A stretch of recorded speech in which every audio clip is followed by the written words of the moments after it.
A single emoji can ruin your life. Lena Carter learned that at 11:47 p.m. on a Tuesday when her thumb slipped and her CEO saw it. What came next? The message. The knock. The man standing in her doorway at midnight shattered every rule she'd built her careful existence around. This is the story of a woman who made one mistake and a man who'd been waiting for her to make it. If you want to know how far one moment can take you, stay until the end. Drop a comment with your city. I want to see how far this story travels. The office was a tomb after 9 o'clock. Lena Carter preferred it that way. The fluorescent hum, the click of her keyboard, the spreadsheet bleeding red where the numbers didn't reconcile. These were the sounds of control. She'd stayed late every Tuesday for 3 months, chasing down discrepancies no one else cared about, because caring was the only currency she had. Junior accountants didn't get noticed for brilliance. They got noticed for showing up, for being reliable, for not making waves. She was good at not making waves. Her apartment was 12 minutes away by subway, 43 if she walked. Tonight she walked. The October air had teeth, and she liked the bite of it, the way it kept her sharp.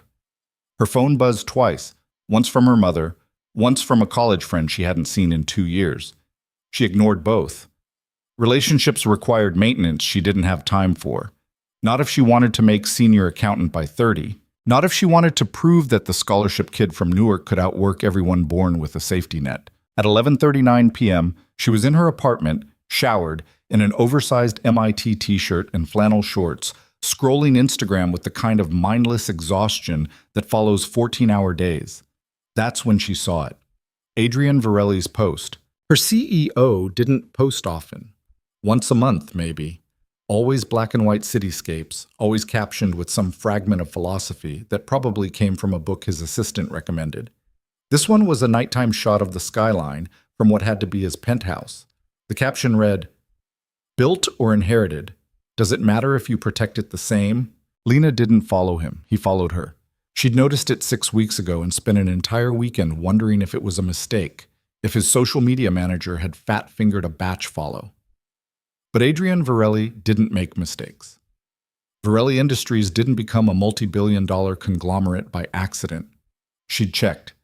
He followed 37 people, all of them executives, investors, or public figures, except her. She stared at the photo.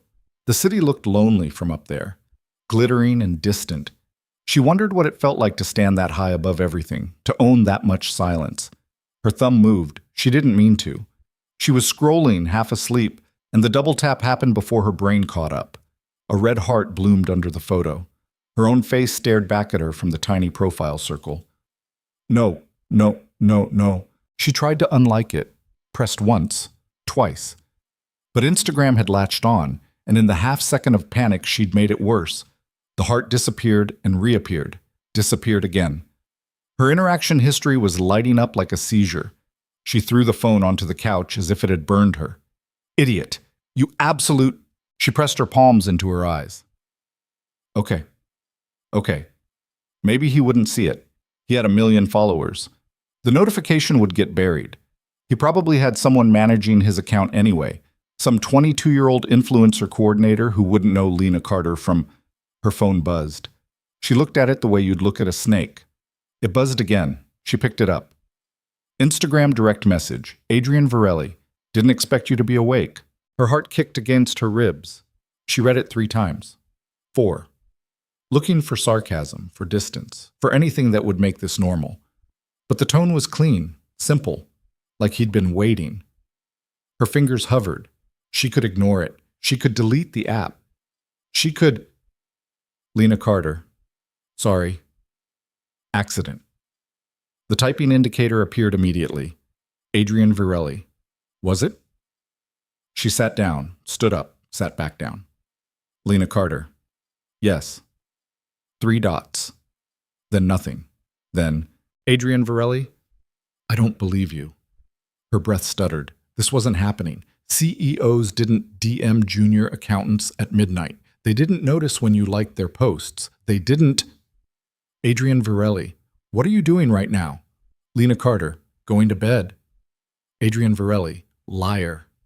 She almost laughed. It came out as a sharp exhale, half panic, half something she didn't want to name. Lena Carter. Excuse me? Adrian Varelli. Your light's still on. The phone slipped in her hand. She looked at her window. Fourth floor, street facing. The blinds were open. She crossed the room in 2 strides and yanked them shut, pulse hammering in her throat.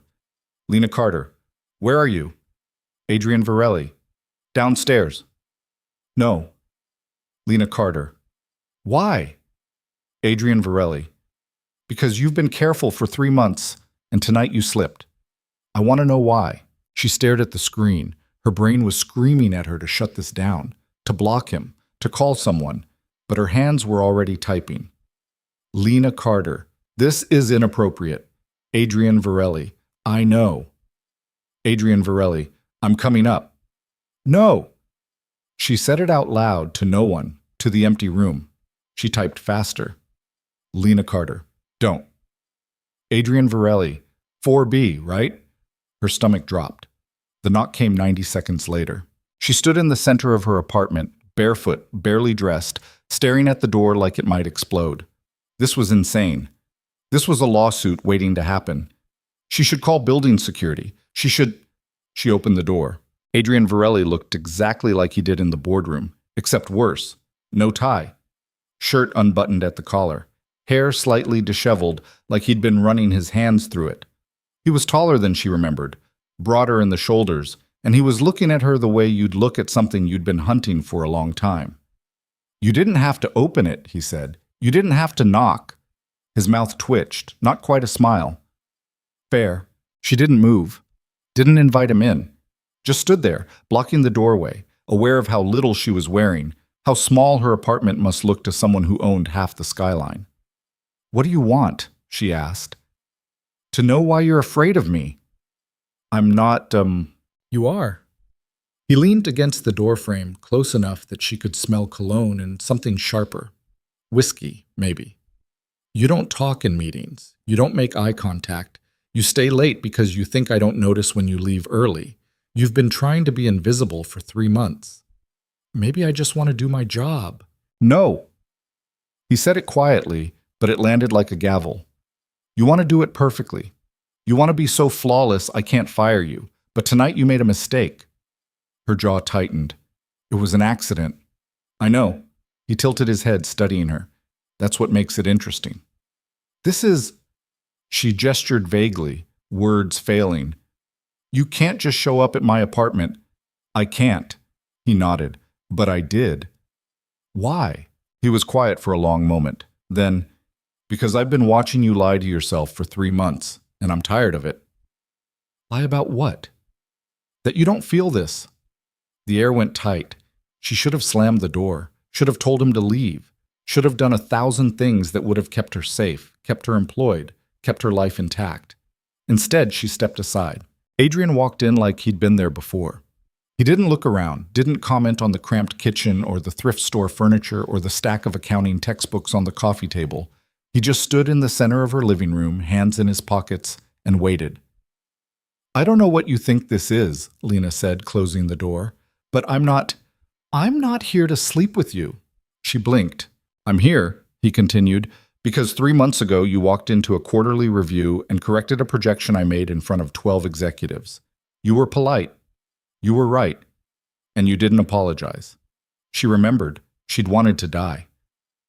Everyone else in that room spent the next hour trying to make me feel better about being wrong, Adrian said. You just moved on, like it didn't matter who I was. It didn't. Exactly. He took a step closer. Do you know how rare that is? I was doing my job. You were doing it better than people twice your age. Another step. You stay late because you think hard work is enough. It's not. But you don't care. You just keep showing up, keep pushing, keep trying to be perfect. And tonight, he stopped in front of her, close enough that she had to tilt her head back to meet his eyes. Tonight you made a mistake, and I wanted to see what you'd do. I didn't do anything. You let me in. Her breath caught. I need to know, Adrian said, voice low, if this is just me. If I've been reading something that isn't there. Because if it is, if I'm wrong, I'll leave. Right now. And we'll pretend this never happened. She should have said yes, should have given him the out. You're not wrong, she whispered. His hand came up, slow, deliberate, and cupped the side of her face. His thumb brushed her cheekbone. She'd never been touched like this, like she was something fragile and dangerous at the same time. I want to take you to dinner, he said. You're my boss. I know. This could ruin my career. I know. Then why? Because I've spent 3 months trying to ignore this, and I can't anymore. His jaw tightened. I'm not good at wanting things I can't have. So you just take them? No? His eyes locked on hers. I ask. The silence stretched. Her heart was a drum. Her skin was on fire. Every instinct she'd honed, every wall she'd built, was screaming at her to step back. She didn't. Tomorrow, she said. 8 o'clock. Somewhere no one will see us. His smile was slow, sharp, devastating. Done. He let her go, stepped back, walked to the door, but before he opened it, he turned. Lena. Yeah? Don't be perfect tomorrow. Just be you. Then he was gone. She locked the door, leaned against it, slid to the floor. What the hell had she just done? Seize. The next day, Lena moved through the office like a ghost.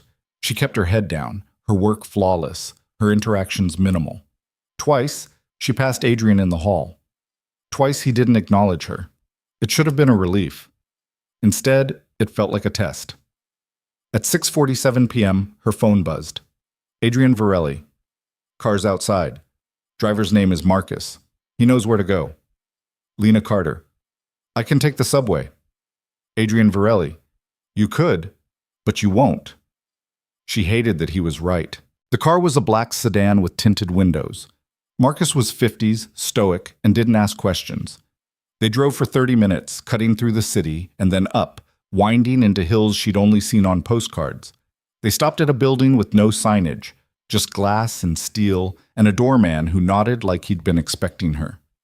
Inside, an elevator, no buttons. It just started moving. When the doors opened, she stepped onto a rooftop. The city sprawled below, a sea of lights and noise rendered silent by altitude. There was a table in the center, small, intimate, set for two. Candles flickered in the wind, and Adrian stood beside it, no jacket, sleeves rolled up, watching her like he'd been holding his breath. You came, he said.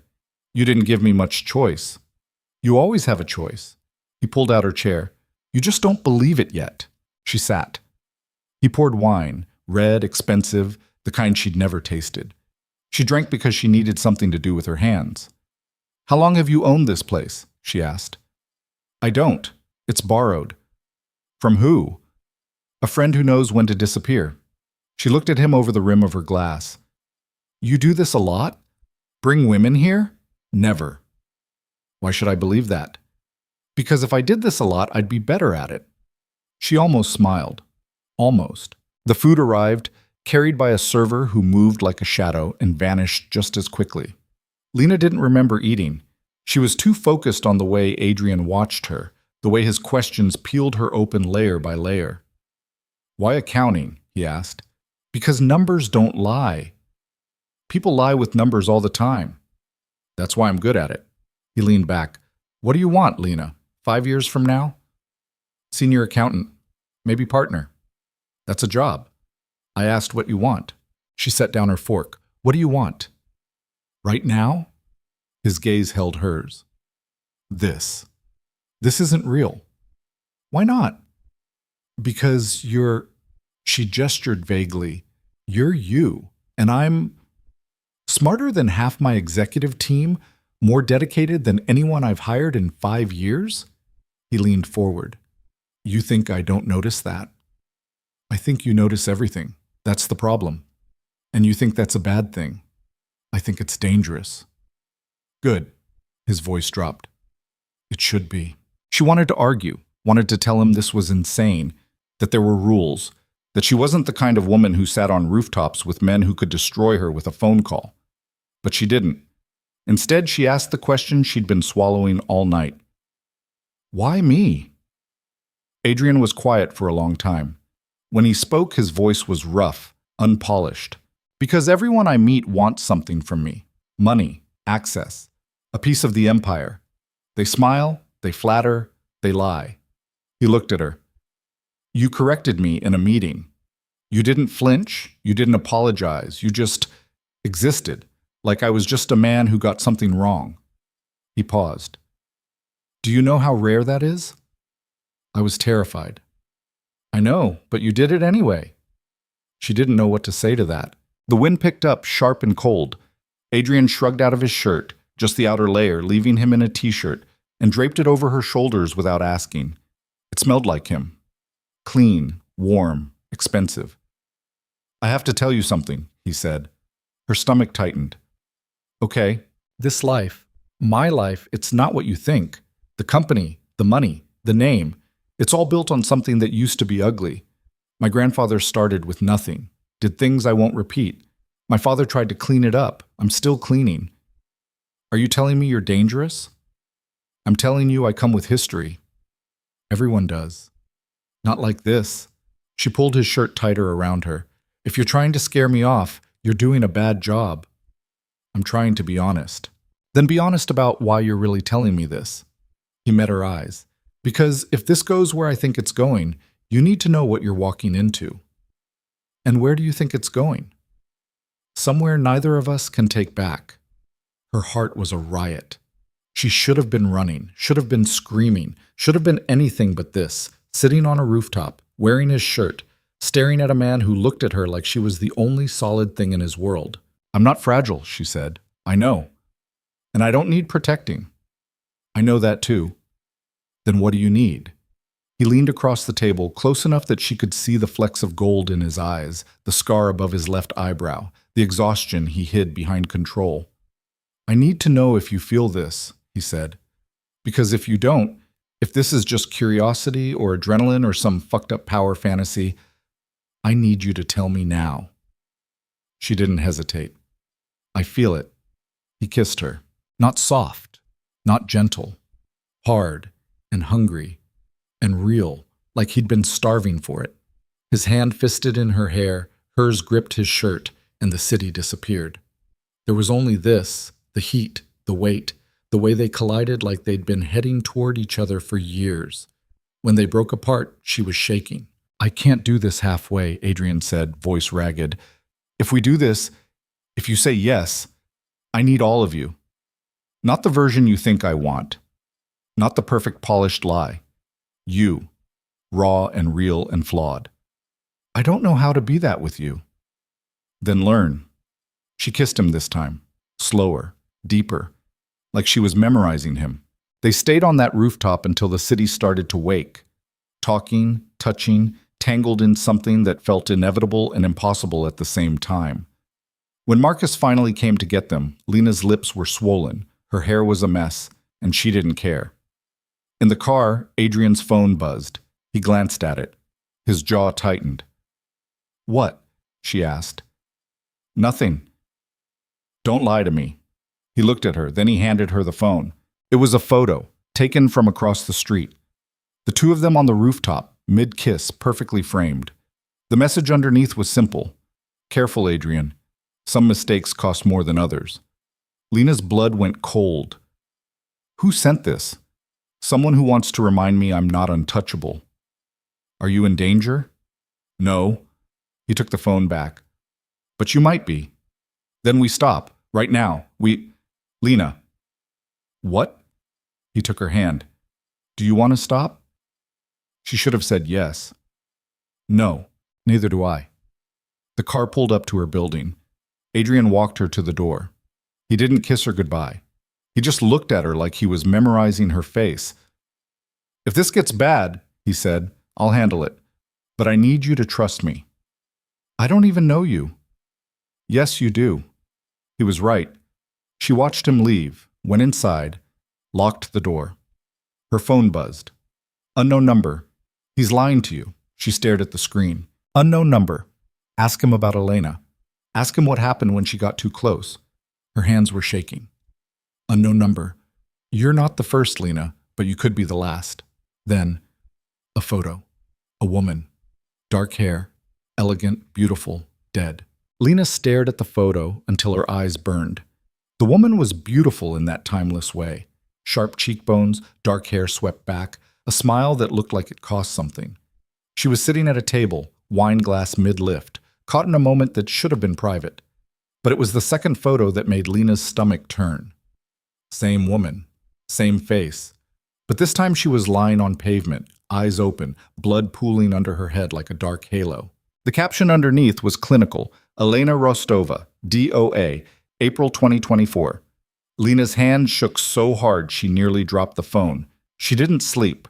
Couldn't. Every time she closed her eyes, she saw that woman's face, saw Adrian's hands in her hair, his mouth on hers, his voice saying, "I need all of you." Heard the stranger's text. "You're not the first, but you could be the last." At 6 a.m., she gave up. Took a shower so hot it left her skin red. Dressed in armor, charcoal slacks, white blouse buttoned to the throat, hair pulled back so tight it hurt. She looked at herself in the mirror and barely recognized the woman staring back. 24 hours ago, she'd been invisible. Now she was a target. Her phone buzzed. Adrian Varelli. "Morning. You okay?" She almost laughed, almost screamed. "Lena Carter. Who's Elena?" 3 dots appeared, disappeared, appeared again. Adrian Varelli. "We need to talk. Not like this." Lena Carter. "Then how?"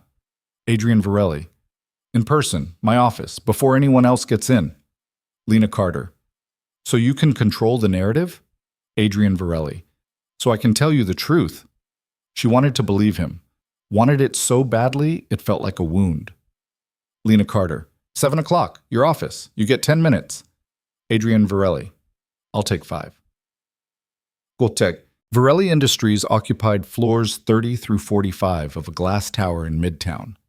Lena had worked there for 3 months and never been above 32. Executive territory was a different world, quiet, carpeted, smelling like leather and old money. She stepped off the elevator at 6:53 a.m. and immediately felt like an intruder. Adrian's office was at the end of the hall, double doors, frosted glass. She knocked once. "Come in." He was standing by the window, still dressed like he hadn't gone home. Same clothes from last night, wrinkled now, sleeves pushed up to his elbows. He looked exhausted. Good. She wanted him exhausted, wanted him as raw as she felt. "Close the door," he said. She did. Didn't sit. Just stood there, arms crossed, waiting. Adrian turned. His eyes went to her face, searching. "Did you sleep?" "No." "Neither did I." "I don't care." He flinched, barely, but she saw it. "Fair. Who sent me that photo?" "I don't know yet." "But you know who she is." "Yes." "Then start talking." Adrian rubbed his face, the gesture so tired it almost looked human. "Elena Rostova, Russian national. She worked for a hedge fund that tried to acquire one of our subsidiaries 2 years ago. We declined. She kept pushing. We met a few times. Dinners, negotiations, the usual. It was professional. Until it wasn't. Until it wasn't," he agreed. His jaw tightened. "She was smart, aggressive. She didn't take no for an answer. I liked that about her." Lena's nails bit into her palms. "How long?" 3 months, maybe 4. "Did you love her?" "No." "Did she love you?" He was quiet. "Adrian." "She said she did. I didn't believe her." "Why not?" "Because people don't fall in love with me. They fall in love with what I can give them." He looked at her. "Until you." "Don't." She held up a hand. "Don't you dare try to make this about us." "What happened to her?" "She died." "I can see that." "How?" "She fell, or jumped. The police couldn't decide." Lena's breath caught. "From where?" "Her apartment, 15th floor." "When?" 6 months ago." "And you didn't think to mention this last night?" "I didn't think it mattered." "Didn't think?" She laughed, sharp and bitter. "A woman you were sleeping with is dead, and you didn't think it mattered?" "It was an accident." "Was it?" His eyes went cold. "What are you asking me?" "Did you kill her?" The silence was a living thing. Adrian took a step toward her. She held her ground. "No," he said, voice low and dangerous. I didn't kill her, but I'm the reason she's dead. Lena's stomach dropped. Explain. She got tangled up in something she shouldn't have. My world isn't clean, Lena, I told you that. There are people, competitors, enemies, old ghosts, who'd burn everything I've built just to watch it fall. Elena thought she could play both sides, thought she could leverage what she knew about me to get what she wanted. And what did she know? Enough to be dangerous. To who? To everyone. Lena stepped back, her spine hit the door. So what? Someone killed her to shut her up? I don't know. The police ruled it inconclusive. No signs of forced entry, no witnesses, just a body and a lot of questions. And you? What did you do? I mourned. I paid for the funeral. I made sure her family was taken care of. His voice cracked. And I spent 6 months trying to figure out if I could have stopped it. Could you? Maybe. If I'd seen the signs. If I'd cut her off sooner. If I hadn't been so fucking selfish. Lena's chest ached. She wanted to hate him, wanted it to be simple, but nothing about Adrian Varelli was simple. Why didn't you tell me? She asked. Because I didn't want you to look at me the way you're looking at me right now. And how's that? Like I'm something you need to survive instead of something you want. She closed her eyes. I don't know what I want anymore. Yes, you do. You're just scared. Of course I'm scared. Her voice broke. Someone sent me a photo of a dead woman and told me I could be next. What the hell am I supposed to do with that? You're supposed to trust me. I don't know you. Then learn. He closed the distance between them, hands on either side of her head, caging her in. I know this is fast. I know it's messy. I know you have every reason to walk out that door and never look back. But I'm asking you, begging you, to give me a chance to prove this is real. Real? She laughed, wet and ragged. Real doesn't come with death threats. It does if you're with me. Then maybe I shouldn't be. She watched something break in his eyes. He stepped back, ran a hand through his hair, nodded. Okay, he said quietly. Okay, if that's what you want. She wanted to say yes, wanted to run, wanted to go back to her quiet, invisible life where the biggest risk was a miscalculated tax form. But she didn't move. I need time, she said. How much? I don't know. Hours? Days? I don't know, Adrian. He looked at her for a long moment. Then he pulled out his phone, typed something, and handed it to her. It was a contact. Marcus. Driver. He's yours, Adrian said. 24/7, anywhere you need to go. He's ex-military, vetted, and loyal. If anything happens, if you even think something's wrong, you call him. I don't need Yes, you do. Because whoever sent you that photo knows where you live, knows what you look like, knows you matter to me. His voice went hard. And I'm not losing you the way I lost her. Lena stared at the phone, at the number, at the man in front of her who looked like he was holding himself together with spit and willpower. I have to go, she said. I know. She left. Took the stairs because the elevator felt too slow, too enclosed. By the time she hit the lobby, her lungs were burning and her vision was blurred with tears she refused to shed. Outside, the city was waking up. Suits and coffee cups and people who didn't have dead women haunting their phones. She wanted to be one of them. Wanted to rewind to a week ago when her biggest problem was a typo in a quarterly report. Her phone buzzed. Unknown number. Smart girl, but not smart enough. Then, unknown number. He didn't tell you everything. Ask him about the money. She stopped walking, stared at the screen. Lena Carter. What money? Unknown. Number. The $2.3 million that disappeared the day Elena died. Ask him where it went. Her blood went cold. Lena Carter. Who are you? Unknown number. Someone who doesn't want to see another body. The line went dead. Lena spent the rest of the day in a fugue state. She sat at her desk, ran reports, answered emails, and didn't absorb a single word. Twice, her supervisor asked if she was feeling okay. Twice, she lied. At 4:47 p.m., her phone rang. Not a text. A call. Unknown number. She answered. Hello? Lena Carter? The voice was male, smooth, vaguely European. Who is this? A friend. I don't have friends who hide their numbers. Then consider me a concerned party. There was a pause. You've been spending time with Adrian Varelli. That's none of your business. It is when it puts you in danger. If you're trying to scare me, I'm trying to warn you. Elena Rostova wasn't the first woman to get close to Adrian. She was just the first one to die. Lena's hand tightened on the phone. What are you talking about? 3 years ago, Sophia Chen, investment banker, found dead in her car, carbon monoxide poisoning, ruled a suicide. That doesn't mean 2 years before that, Isabel Grant, journalist, disappeared while investigating Varelli Industries, never found. You're lying. Am I? The voice turned cold. Ask yourself this, Miss Carter.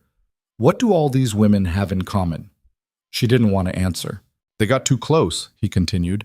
They asked too many questions. They became liabilities. Adrian Varelli is very good at making problems disappear. It's a family talent.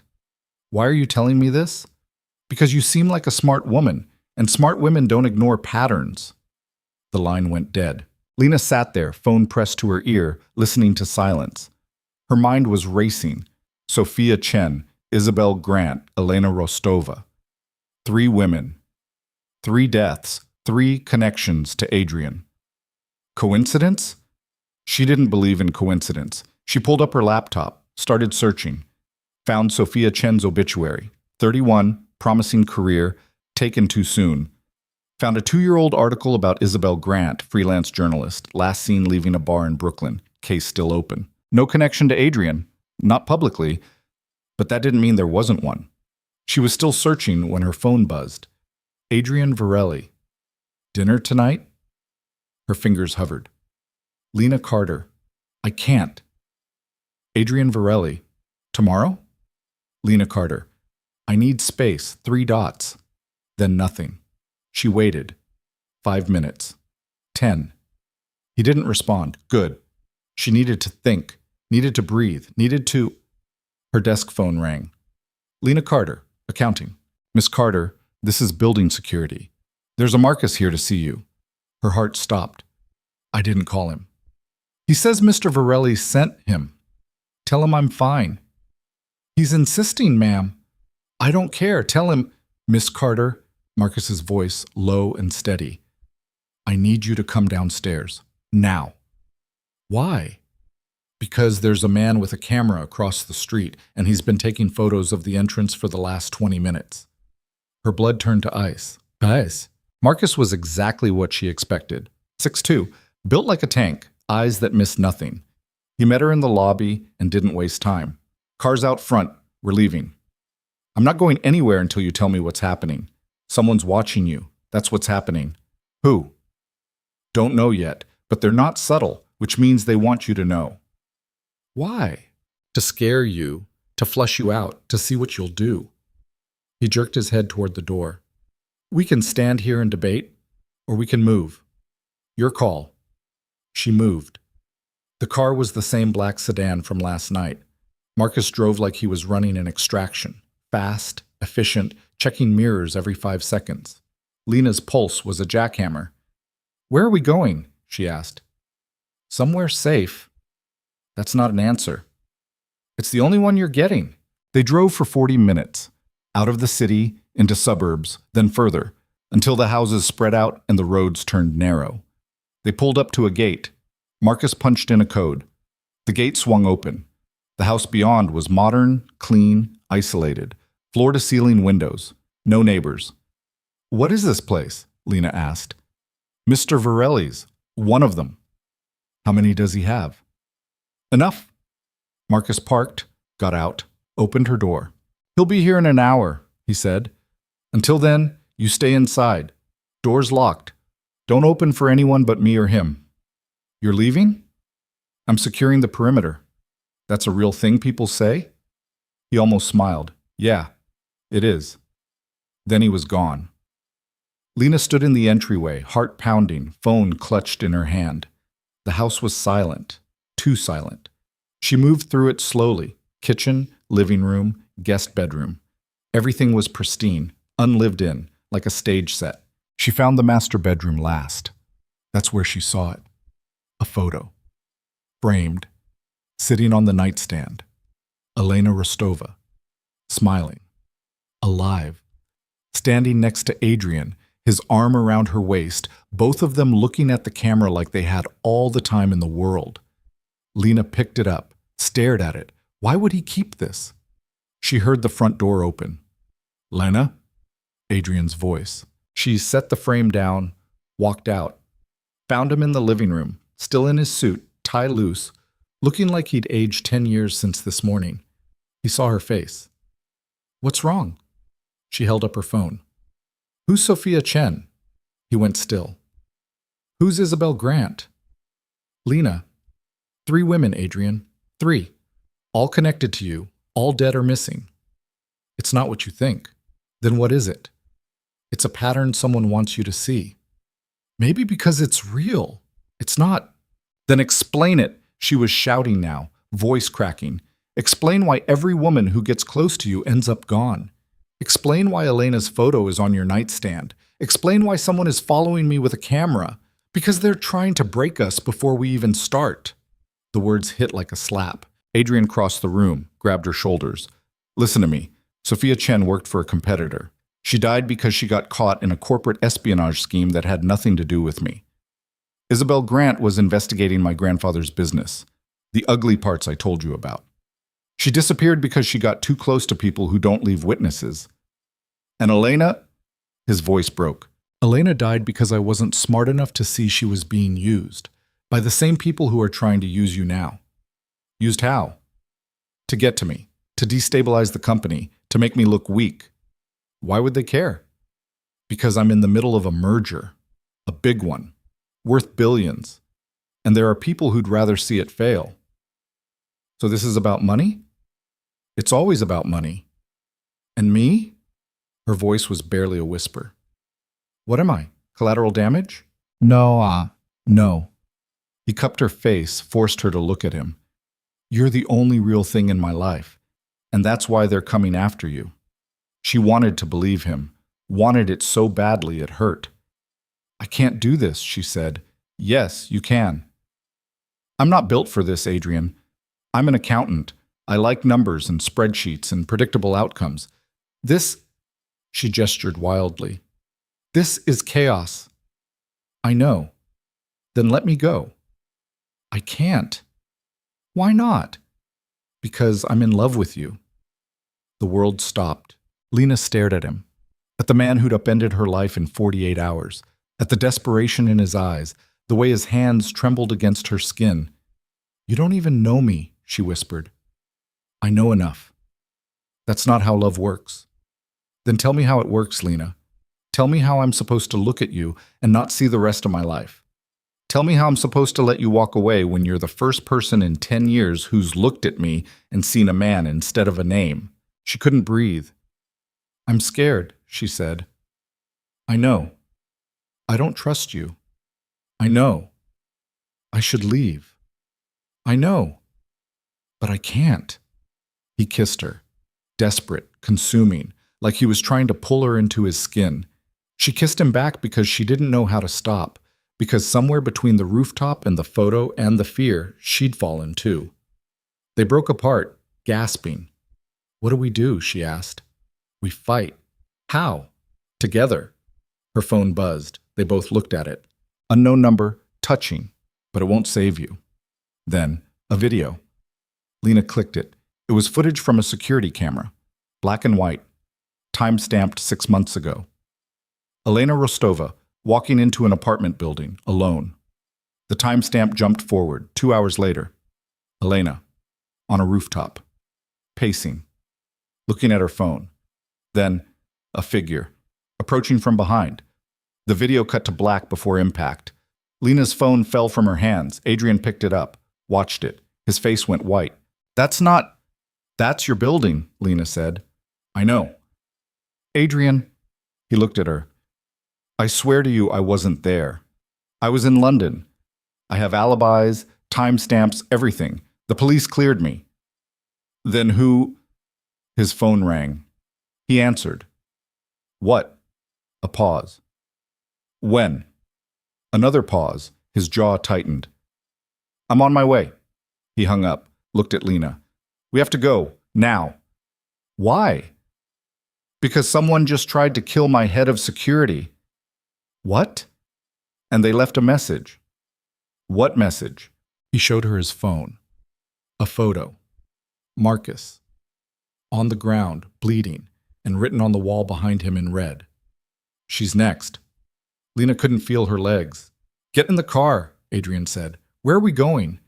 Somewhere they can't touch you. Where? He looked at her, and for the first time since she'd met him, she saw real fear in his eyes. My family.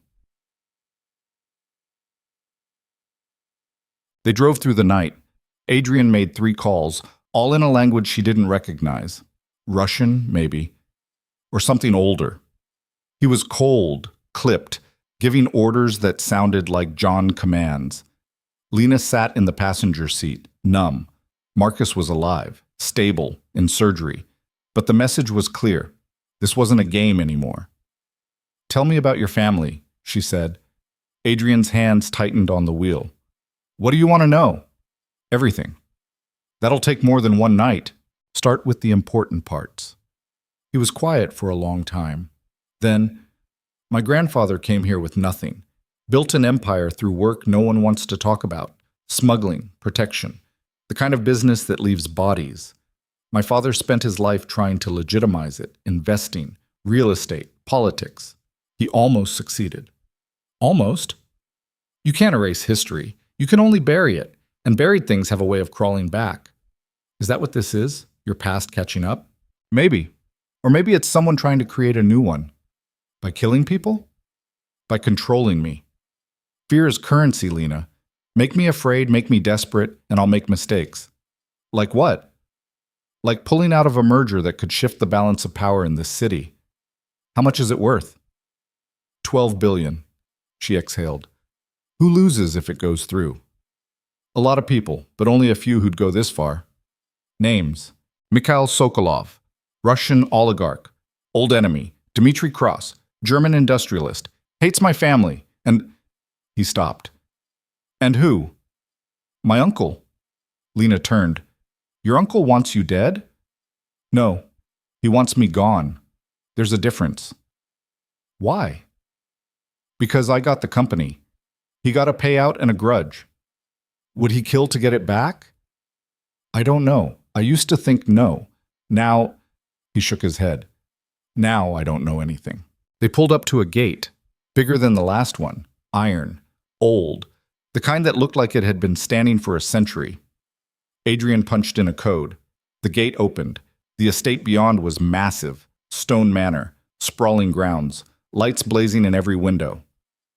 Welcome to the Varelli family seat, Adrian said. You grew up here. Unfortunately. They parked.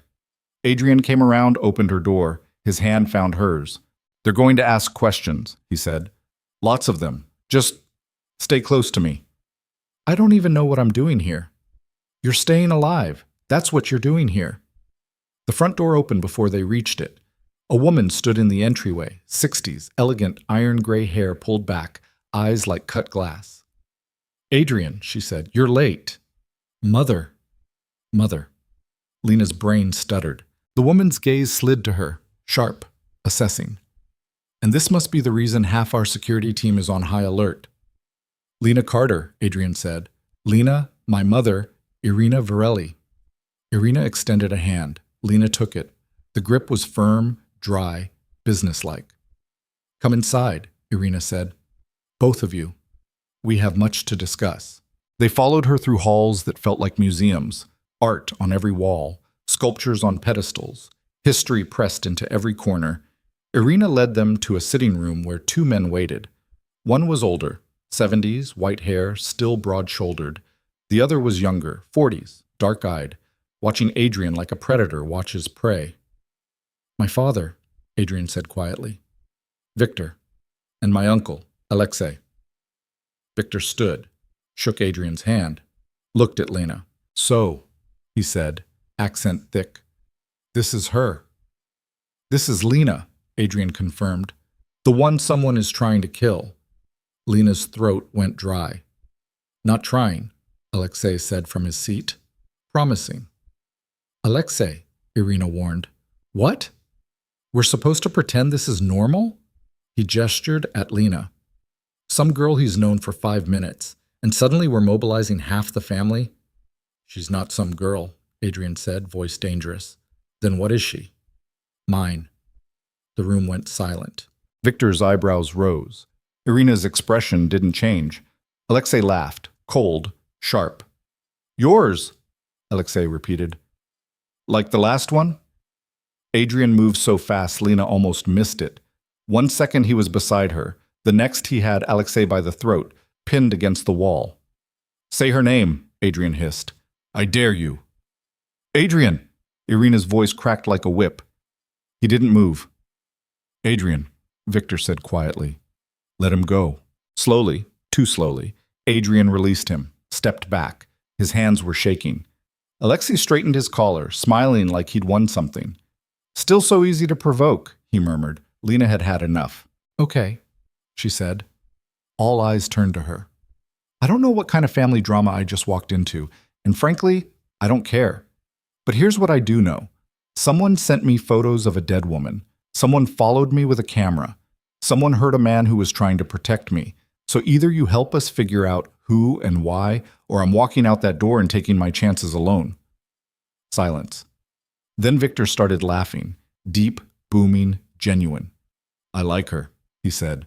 Irina's mouth twitched. So do I. Alexei just stared. Adrian looked at Lena like she'd just slayed a dragon. Sit, Victor said, gesturing. We talk. They sat. Tell me everything, Victor said. Adrian did. The photo, the texts, the video, Marcus, every detail, clinical and precise. When he finished, Victor leaned back. This is Sokolov. You're sure? Who else has resources and motive? Cross. Cross is a businessman. This is personal. Then what does he want? Same thing he's always wanted, to destroy us. Why now?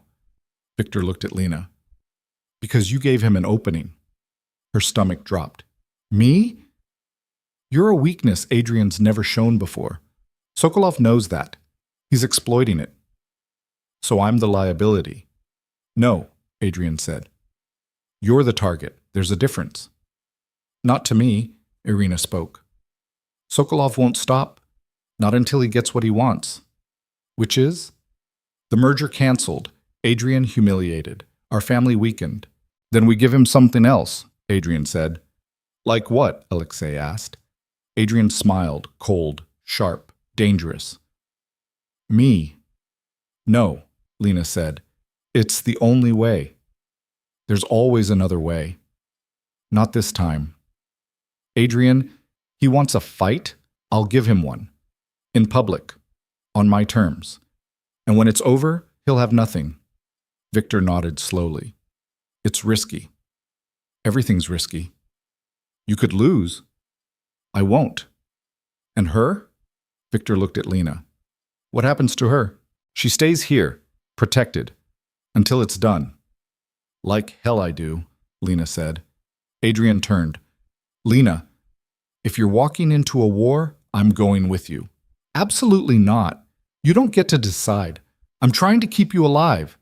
By making yourself a target, how does that help anyone?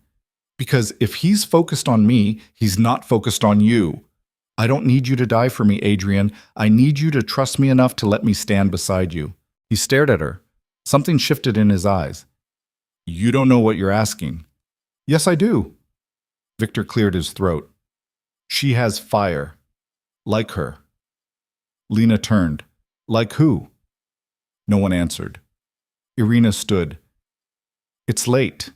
You both need rest. We'll reconvene in the morning. Mother?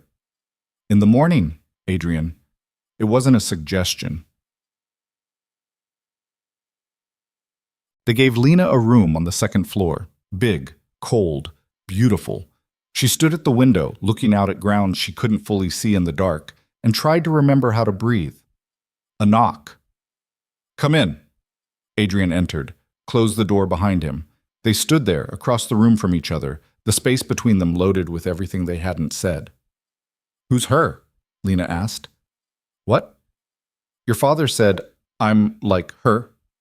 Who? Adrian's jaw tightened. My sister. Lena's heart stopped. You have a sister? Had. What happened? She fell in love with the wrong man, thought she could handle the consequences. She couldn't. Did he? No. He loved her, but loving someone in this world isn't enough. She got caught in the crossfire, killed by someone trying to hurt my father. How old was she? 23. Lena's age. She sat down on the bed. Why didn't you tell me? Because I didn't want you to see the parallel. What parallel?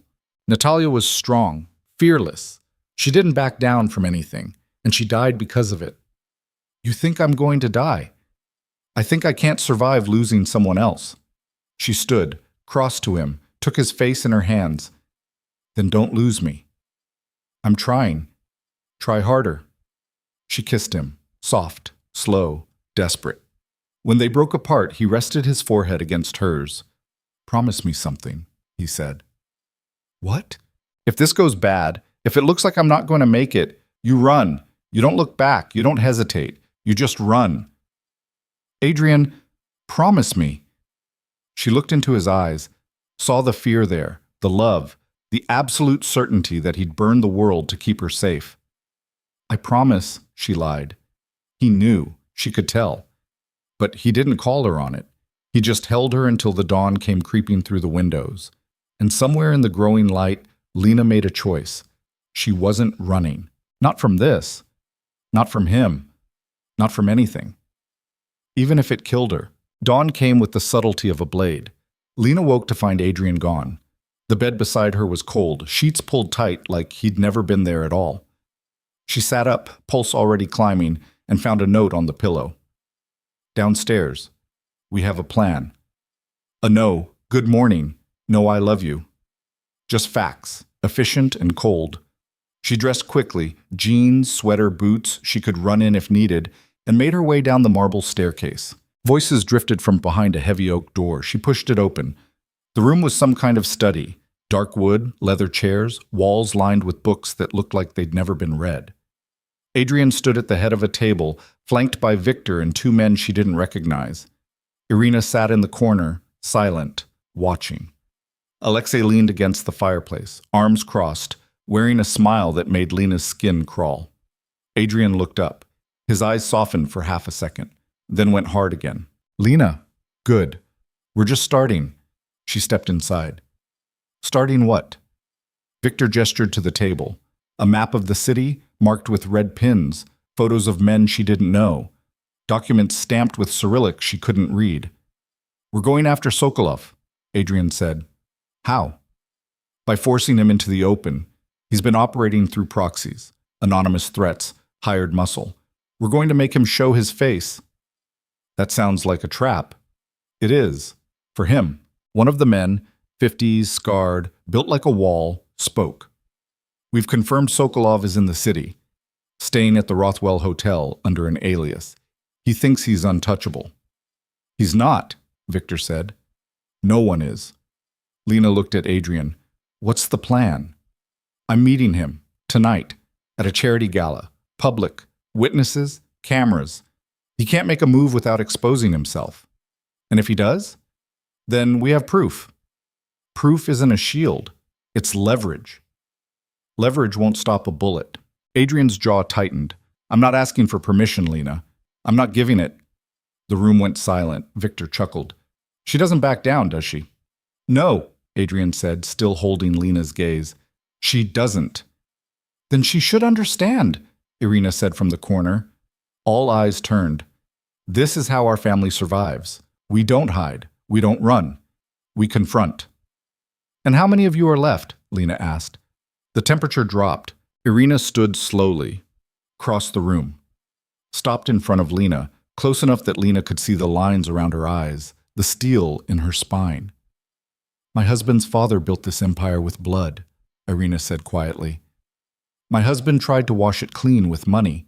My daughter tried to escape it with love. None of them succeeded. Do you know why? Lena didn't answer. Because you can't outrun what you are. You can only choose how you face it. Irina's gaze didn't waver.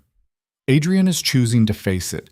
The question is, will you stand with him, or will you become another name we don't speak? Lena's fists clenched. I'm not her. No, you're not. Natalia was softer, kinder. She believed people could change. Irina's voice went cold. You're smarter than that. Am I? You're still here. Lena looked at Adrian, at the exhaustion in his eyes, the weight on his shoulders, the way he stood like he was holding up a building about to collapse. What do you need me to do? She asked. Relief flickered across his face. Stay here. Let us handle this. No. Lena, if you're walking into a room with a man who wants you dead, I'm coming with you. Absolutely not. You don't get to bench me because you're scared. I'm not scared. Yes, you are. And so am I. But I'm going anyway. Victor laughed. Adrian, you've met your match. Adrian ignored him. This isn't a game. I know. You could get hurt. So could you. That's different. Why? Because you're the man? She stepped closer, voice dropping. I'm not some fragile thing you need to protect. I'm the woman who stayed when she should have run, who chose you when every instinct said not to. So stop treating me like I'm breakable. He stared at her. Then slowly, he nodded. Fine, but you stay beside me the entire time. You don't wander, you don't engage, you just... I know how to behave at a party, Adrian. This isn't a party, it's a battlefield. Then I'll wear armor. Alexei pushed off the fireplace. This is insane. You're bringing a civilian into... She's not a civilian, Adrian said. She's mine, and anyone who touches her answers to me. The finality in his voice left no room for argument. Yeah. The gala was black tie. Of course it was. Lena stood in a guest room, staring at the dress Irina had provided, midnight blue, floor length, slit up the thigh. The kind of dress that cost more than her monthly rent. A knock. Irina entered without waiting for permission. It fits, she said. How did you know my size? I know everything. Irina crossed to her, holding a jewelry box. These were Natalia's. Lena looked inside. Diamond earrings, simple, elegant, devastating. I can't. You can. She would have wanted you to. Irina's voice softened. She would have liked you. You don't know that. I know my daughter. She valued strength. You have it. Lena took the earrings. Her hands shook. He's going to get himself killed, isn't he? She asked. Irina was quiet for a long moment. Possibly. And you're okay with that? I'm never okay with it, but I raised him to lead, not to hide. This is what that looks like. It looks like suicide. It looks like survival. Irina's gaze hardened. In our world, those are often the same thing. Lena put on the earrings, looked at herself in the mirror. She barely recognized the woman staring back. One more thing, Irina said. She pulled something from her clutch, a small flat device. Keep this on you. What is it? A panic button. Press it, and our security will be there in 90 seconds. Why would I need? Because I don't trust Sokolov, and neither should you. Lena took it, slipped it into the hidden pocket of her dress. When she walked downstairs, Adrian was waiting. He wore a tuxedo like it was a second skin, sharp, tailored, devastating. But it was his eyes that stopped her, the way they widened when he saw her, the way he looked at her like she'd just walked out of a dream. You're staring, she said. I know. Is it the dress? It's you. Her breath caught. He crossed to her, took her hand, brought it to his lips. Whatever happens tonight, he said quietly, I need you to know. I don't regret this. Any of it. Don't. Don't what? Don't talk like you're saying goodbye. I'm not. I'm just... Stop. She cupped his face. We're walking in together. We're walking out together. That's the plan. He smiled, sad, tired. Okay. Promise me. I promise. Another lie. She knew it. He knew it. But they pretended anyway. The Rothwell Hotel was old money-made architecture. Crystal chandeliers, marble floors, a ballroom that could swallow a stadium. The gala was in full swing. Champagne, laughter, men in tuxedos, and women dripping in diamonds. A string quartet played something classical and forgettable. Lena stayed close to Adrian. His hand rested on the small of her back, warm and steady. They moved through the crowd like sharks, polite, smiling, lethal. "Do you see him?" she murmured. "Not yet." "Maybe he didn't come." "He's here. He wouldn't miss this." "How do you know?" "Because I wouldn't." They stopped at the bar. Adrian ordered 2 glasses of champagne, handed her one. "Drink slow," he said. "Stay sharp." She took a sip. It tasted like money and regret. Adrian Varelli. They turned. The man approaching was 60s, silver-haired, immaculate in a white dinner jacket. He moved with the kind of confidence that came from never being told no. His smile was warm, his eyes were ice. "Mikhail Sokolov," Adrian said. "Guilty." Sokolov extended a hand. Adrian shook it. The grip lasted a beat too long. "I didn't expect to see you here." "I could say the same." "Ah, but I was invited. You, on the other hand." Sokolov's gaze slid to Lena. "I see you've brought a guest." "Lena Carter," she said before Adrian could answer. Sokolov took her hand, kissed it. His lips were dry, cold. "Charming," he said, "and brave. Coming here with him." "Why wouldn't I?" "Because men like Adrian collect enemies the way other men collect watches. It's dangerous to stand too close." "I'll take my chances." His smile widened. "I like her, Adrian. She has spine." "She has more than that," Adrian said, voice flat. "I'm sure." Sokolov released Lena's hand. "Tell me, Miss Carter, what does a woman like you see in a man like him?" "That's none of your business." "Everything Adrian does is my business." "Then you need a hobby." Sokolov laughed, genuine, delighted. "Oh, she's perfect. How long do you think she'll last?" Adrian's hand tightened on Lena's back. "Walk away, Mikhail." "Or what? You'll make a scene? Here? In front of all these lovely people?" Sokolov gestured to the crowd. "You've always been so predictable, Adrian, so desperate to prove you're not your grandfather. But blood doesn't lie. Neither do corpses." The air went tight. Sokolov's smile didn't falter. "Careful. Threats are only effective if you can follow through." "Who said I was threatening?" "Then what are you doing?" "Giving you a choice. Walk away now, or I bury you." "With what? Lawyers? Accountants?" Sokolov leaned in. "You're not your grandfather, Adrian. You don't have the stomach for real war. Try me." For a long moment, they just stared at each other. 2 apex predators sizing each other up. Then Sokolov stepped back. "Enjoy the evening, Miss Carter. I have a feeling it will be memorable." He walked away. Lena exhaled. "What just happened?" "He's testing me, seeing if I'll break." "Will you?"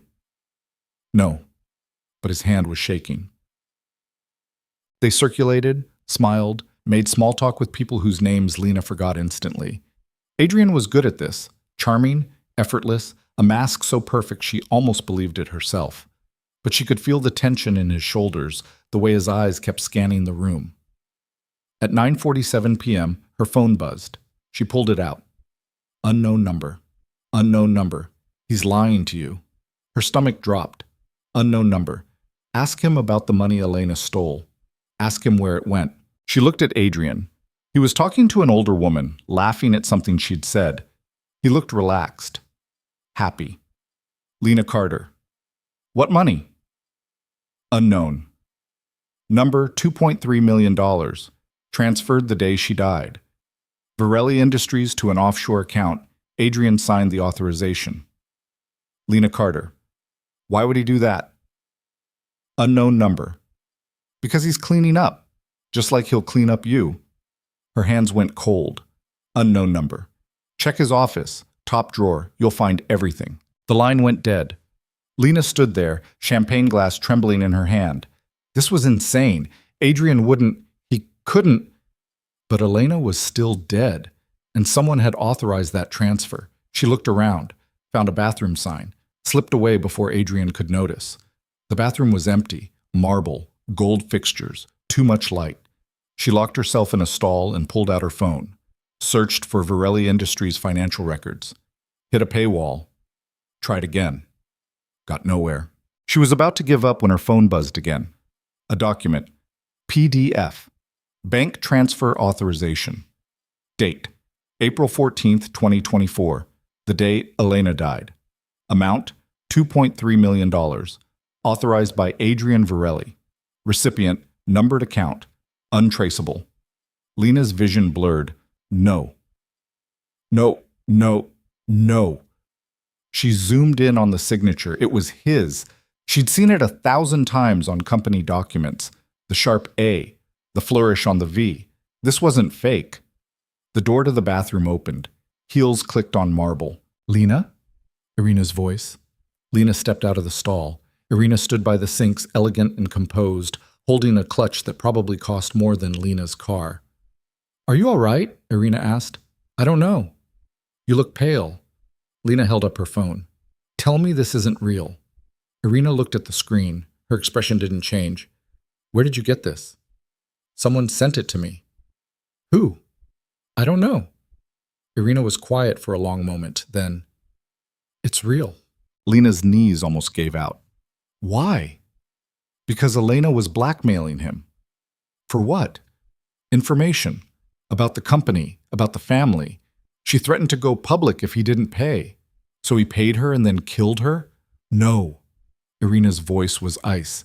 He paid her to make her go away. Someone else killed her. Who? We don't know. Do you expect me to believe that? I don't care what you believe. I care about what you do with it. Lena stared at her. You're protecting him.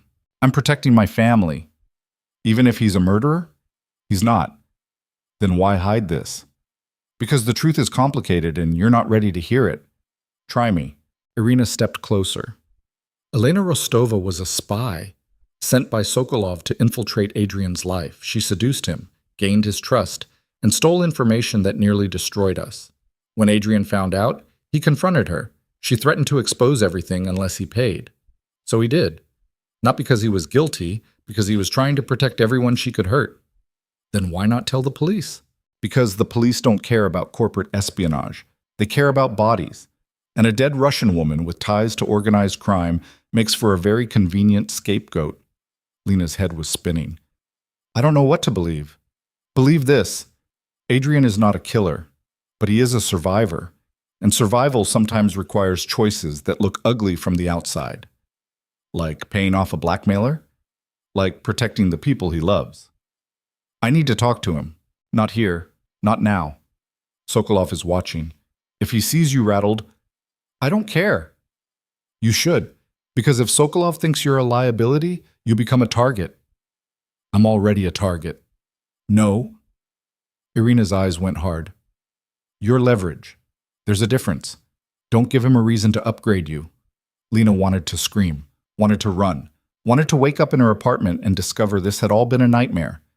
But Irina was right. She took a breath, steadied herself. What do I do? Go back out there. Smile, act like nothing's wrong, and trust that Adrian knows what he's doing. And if he doesn't, then we all burn together. Lena found Adrian by the windows. He was alone, staring out at the city, champagne glass untouched in his hand. Hey, she said. He turned, smiled, but it didn't reach his eyes. Hey, you okay? I need to ask you something. Okay. Did you pay Elena $2.3 million the day she died? The smile vanished. Who told you that? Does it matter? Yes. Someone sent me proof, bank transfer, your signature. He closed his eyes. Fuck. Is it true? Yes. Her heart broke a little. Why? Because she was blackmailing me. With what? Information about my family, about deals we'd made, people we'd worked with. If it got out, it would have destroyed us. So you paid her off. I tried to. She took the money and kept pushing, said it wasn't enough, that she wanted more. And then she died. And then she died. Adrian, I didn't kill her, Lena. I swear to you. I was in London. I have proof, flight records, hotel receipts, witnesses. The police cleared me. Then who did? I don't know. Maybe she got greedy with the wrong person. Maybe Sokolov decided she was a liability. Maybe it was just bad luck. You don't believe that? No, but I don't have proof of anything else. She wanted to believe him, wanted it so badly it hurt. Why didn't you tell me? She asked. Because I knew how it would sound. Billionaire pays off woman who ends up dead? It's a headline, not a defense. So you just hid it? I tried to protect you from it. By lying? By not dragging you into something that could get you killed. I'm already in it. I know. His voice cracked. I know, and I'm sorry. I'm so fucking sorry. But I didn't know how to tell you without... He stopped, ran a hand through his hair. Without you looking at me the way you're looking at me right now. She didn't know what her face looked like. Didn't want to. I need air, she said. Lena, just give me a minute. She walked away before he could stop her. Not. The balcony was empty. Cold. The city glittered below like broken glass. Lena gripped the railing, knuckles white, and tried to breathe.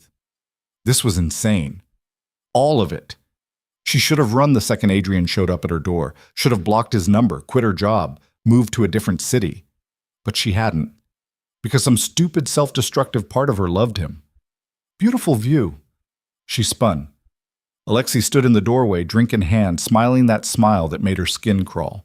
I'm not in the mood, she said. I can see that. He stepped onto the balcony. Trouble in paradise? None of your business. Everything about Adrian is my business, especially when it involves a woman who's clearly in over her head. I'm fine. Are you? He leaned against the railing. Because, from where I'm standing, you look like someone who just realized she's made a terrible mistake. I haven't you? His voice dropped. Let me guess. You found out about the money, about Elena, about all the little secrets Adrian's been keeping. Her stomach turned. How do you... Because I'm the one who sent you the proof. Everything stopped. Lena stared at him. What? The texts, the photos, the documents, all me. Why? Because Adrian needs to learn that actions have consequences. And you... He gestured at her. You're the consequence. You're insane. Am I?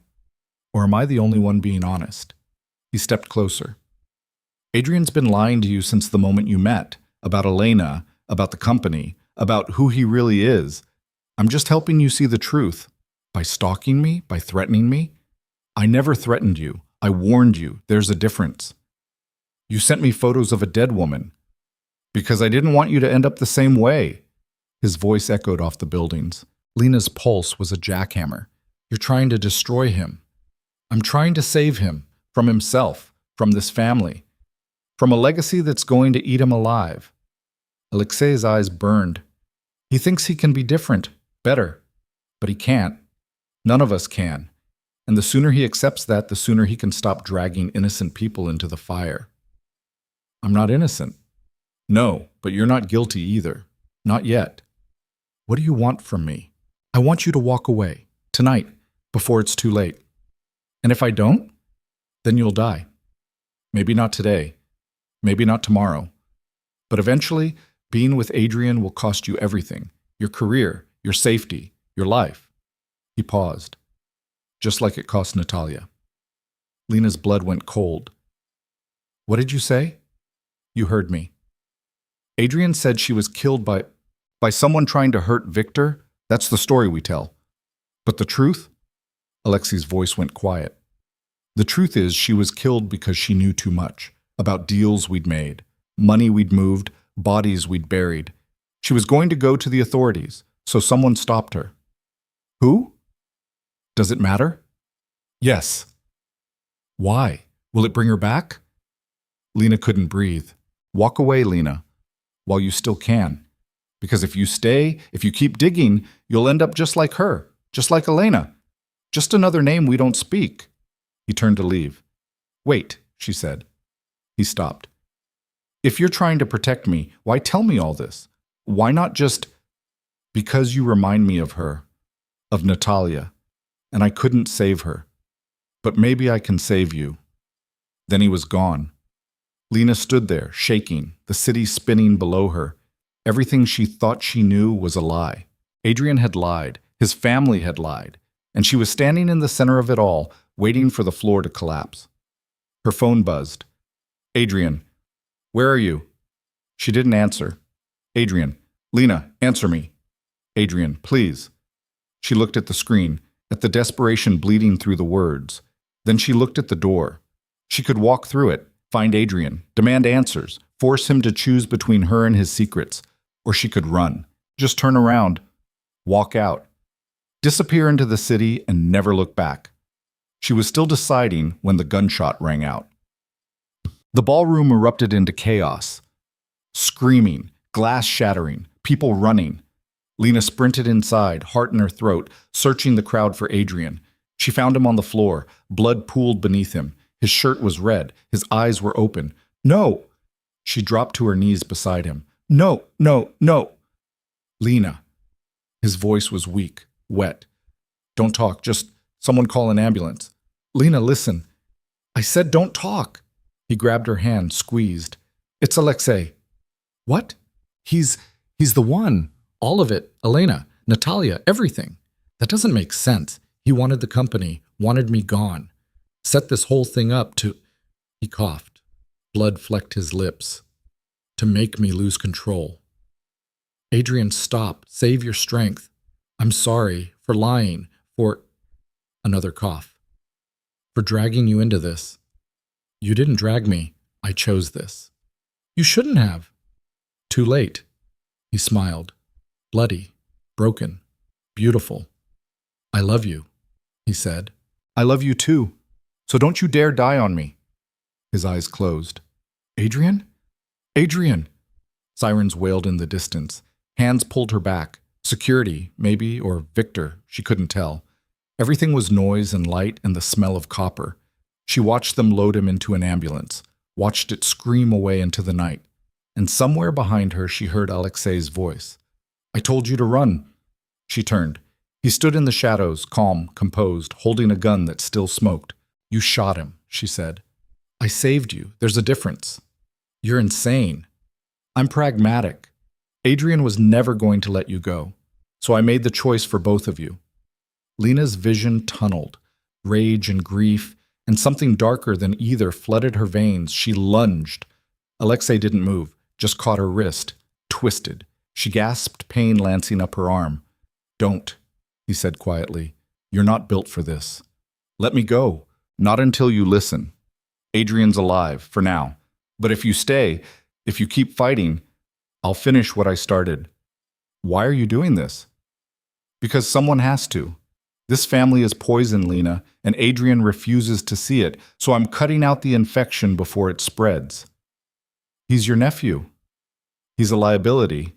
She stared at him, at the coldness in his eyes, the absolute certainty. This was a man who'd killed before, would kill again, and she was standing in his crosshairs. What do you want? She whispered. I want you to disappear, tonight.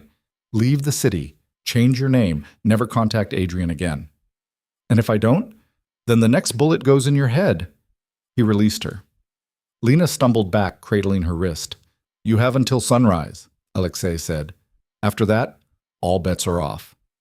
He walked away. Lena stood there, alone in the wreckage, and made a choice. She wasn't running, not from him, not from this, not ever. But she also wasn't the same woman who'd walked into this ballroom 2 hours ago. That woman believed in rules, in justice, in doing the right thing. This woman wanted blood, and she was going to get it. Kate. The hospital was chaos. Victor met her in the waiting room, face ashen, hands shaking. How is he? Lena demanded. Surgery. They don't know yet. Where's Alexei? Gone. Vanished. He did this. He shot Adrian. Victor's eyes went cold. You're certain? He told me, confessed everything, said he was cleaning up the family. That son of a... Victor stopped, took a breath. We'll handle him. How? The same way we've handled every threat to this family. By killing him? Victor didn't answer. Lena's hands clenched. I want to help. No. He threatened me. Shot the man I love. I'm not sitting on the sidelines. You don't know what you're asking. I'm asking to finish this, one way or another. Victor studied her, long, hard. Then he nodded. Okay, but if we do this, if you step into this world, there's no going back. You understand that? She thought of Adrian on the floor, of blood pooling, of Alexei's smile. I understand. Then welcome to the family. They found Alexei 3 hours later. He was at his apartment, penthouse, naturally, packing a bag, planning to run. He didn't get far. Victor's men surrounded the building, cut the power, locked down the exits, and Lena walked through the front door. Alexei was waiting in the living room, gun on the table, drink in hand. I told you to run, he said. I don't take orders from cowards, he smiled. You've changed. You tried to kill someone I love. What did you expect? I expected you to be smart. I am smart. That's why I'm here. She pulled out a recorder, pressed play. Alexei's voice filled the room, his confession, every word, crystal clear. His smile faded. That won't hold up in court, he said. I'm not going to court. Victor stepped out of the shadows. 2 men flanked him, armed, silent. Alexei's hand moved toward the gun. Don't, Victor said. You'd kill your own brother. You shot my son. To save him from himself. By putting a bullet in his chest? He was never going to let her go. I was trying to... Shut up. Victor's voice was ice. You've been plotting this for years. Sabotaging deals, leaking information, killing anyone who got too close. And why? Because you weren't chosen? Because I was better. You were weaker, and weakness gets people killed. Alexei lunged for the gun. Victor was faster. The shot echoed. Alexei dropped. Lena watched him fall. Watched the blood spread. Watched the life drain from his eyes. She felt nothing. Victor turned to her. Are you all right? No, but I will be. This is what our world looks like. Blood and bullets and choices no one should have to make. If you stay with Adrian, if you become part of this family, this will be your life. I know. And you're still choosing it? She thought of Adrian, of his smile, his touch, the way he looked at her like she was the only real thing in his world. Yes. Victor nodded. Then let's go see my son. Adrian woke to white ceiling tiles and the smell of antiseptic. Lena was beside him, asleep in a chair, her hand wrapped around his. He squeezed, her eyes opened, red, swollen, beautiful. Hey, he croaked. Hey! She leaned forward, kissed his forehead. You scared the hell out of me. Sorry. Don't do it again. I'll try. She laughed, wet, broken. Alexei is dead. I know, my father told me. I was there, I watched him die. Adrian's jaw tightened. Lena, I'm not sorry. I should be, but I'm not. That doesn't make you a bad person, doesn't it? No, it makes you someone who survived. She looked at him, at the bandages, the tubes, the machines keeping him alive. I thought I lost you, she whispered. You didn't. I could have, but you didn't.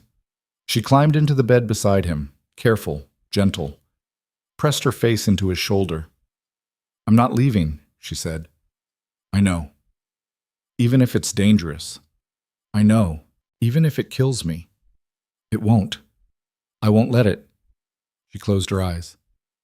Promise? Promise. And for the first time in days, Lena believed him. That's it. Outside the hospital, Victor stood with Irina, watching the sun rise over the city. She stayed, Irina said. Yes. She's stronger than I thought. She's exactly what he needs. Or what will destroy him. Maybe both. Irina looked at her husband. Do you think they'll survive this? Victor was quiet for a long time. I think they'll try. And sometimes that's enough. Inside, Lena held Adrian as he slept and made a vow. Whatever came next, whoever tried to hurt them, she'd be ready. Because she wasn't the woman who'd walked into that gala. She was something new, something harder, something forged in fire and blood. And she wasn't backing down. Not now. Not ever. 3 weeks. That's how long it took for Adrian to walk again without wincing.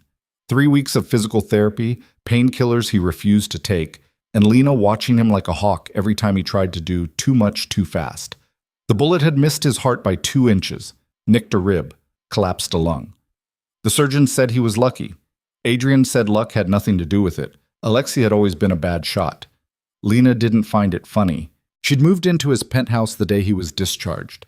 Didn't ask permission, just showed up with a suitcase and a look that said, "Try to argue." He didn't. Instead, he held her that first night while she finally let herself fall apart, sobbing into his chest until she had nothing left, his hand steady in her hair, whispering promises neither of them knew if he could keep.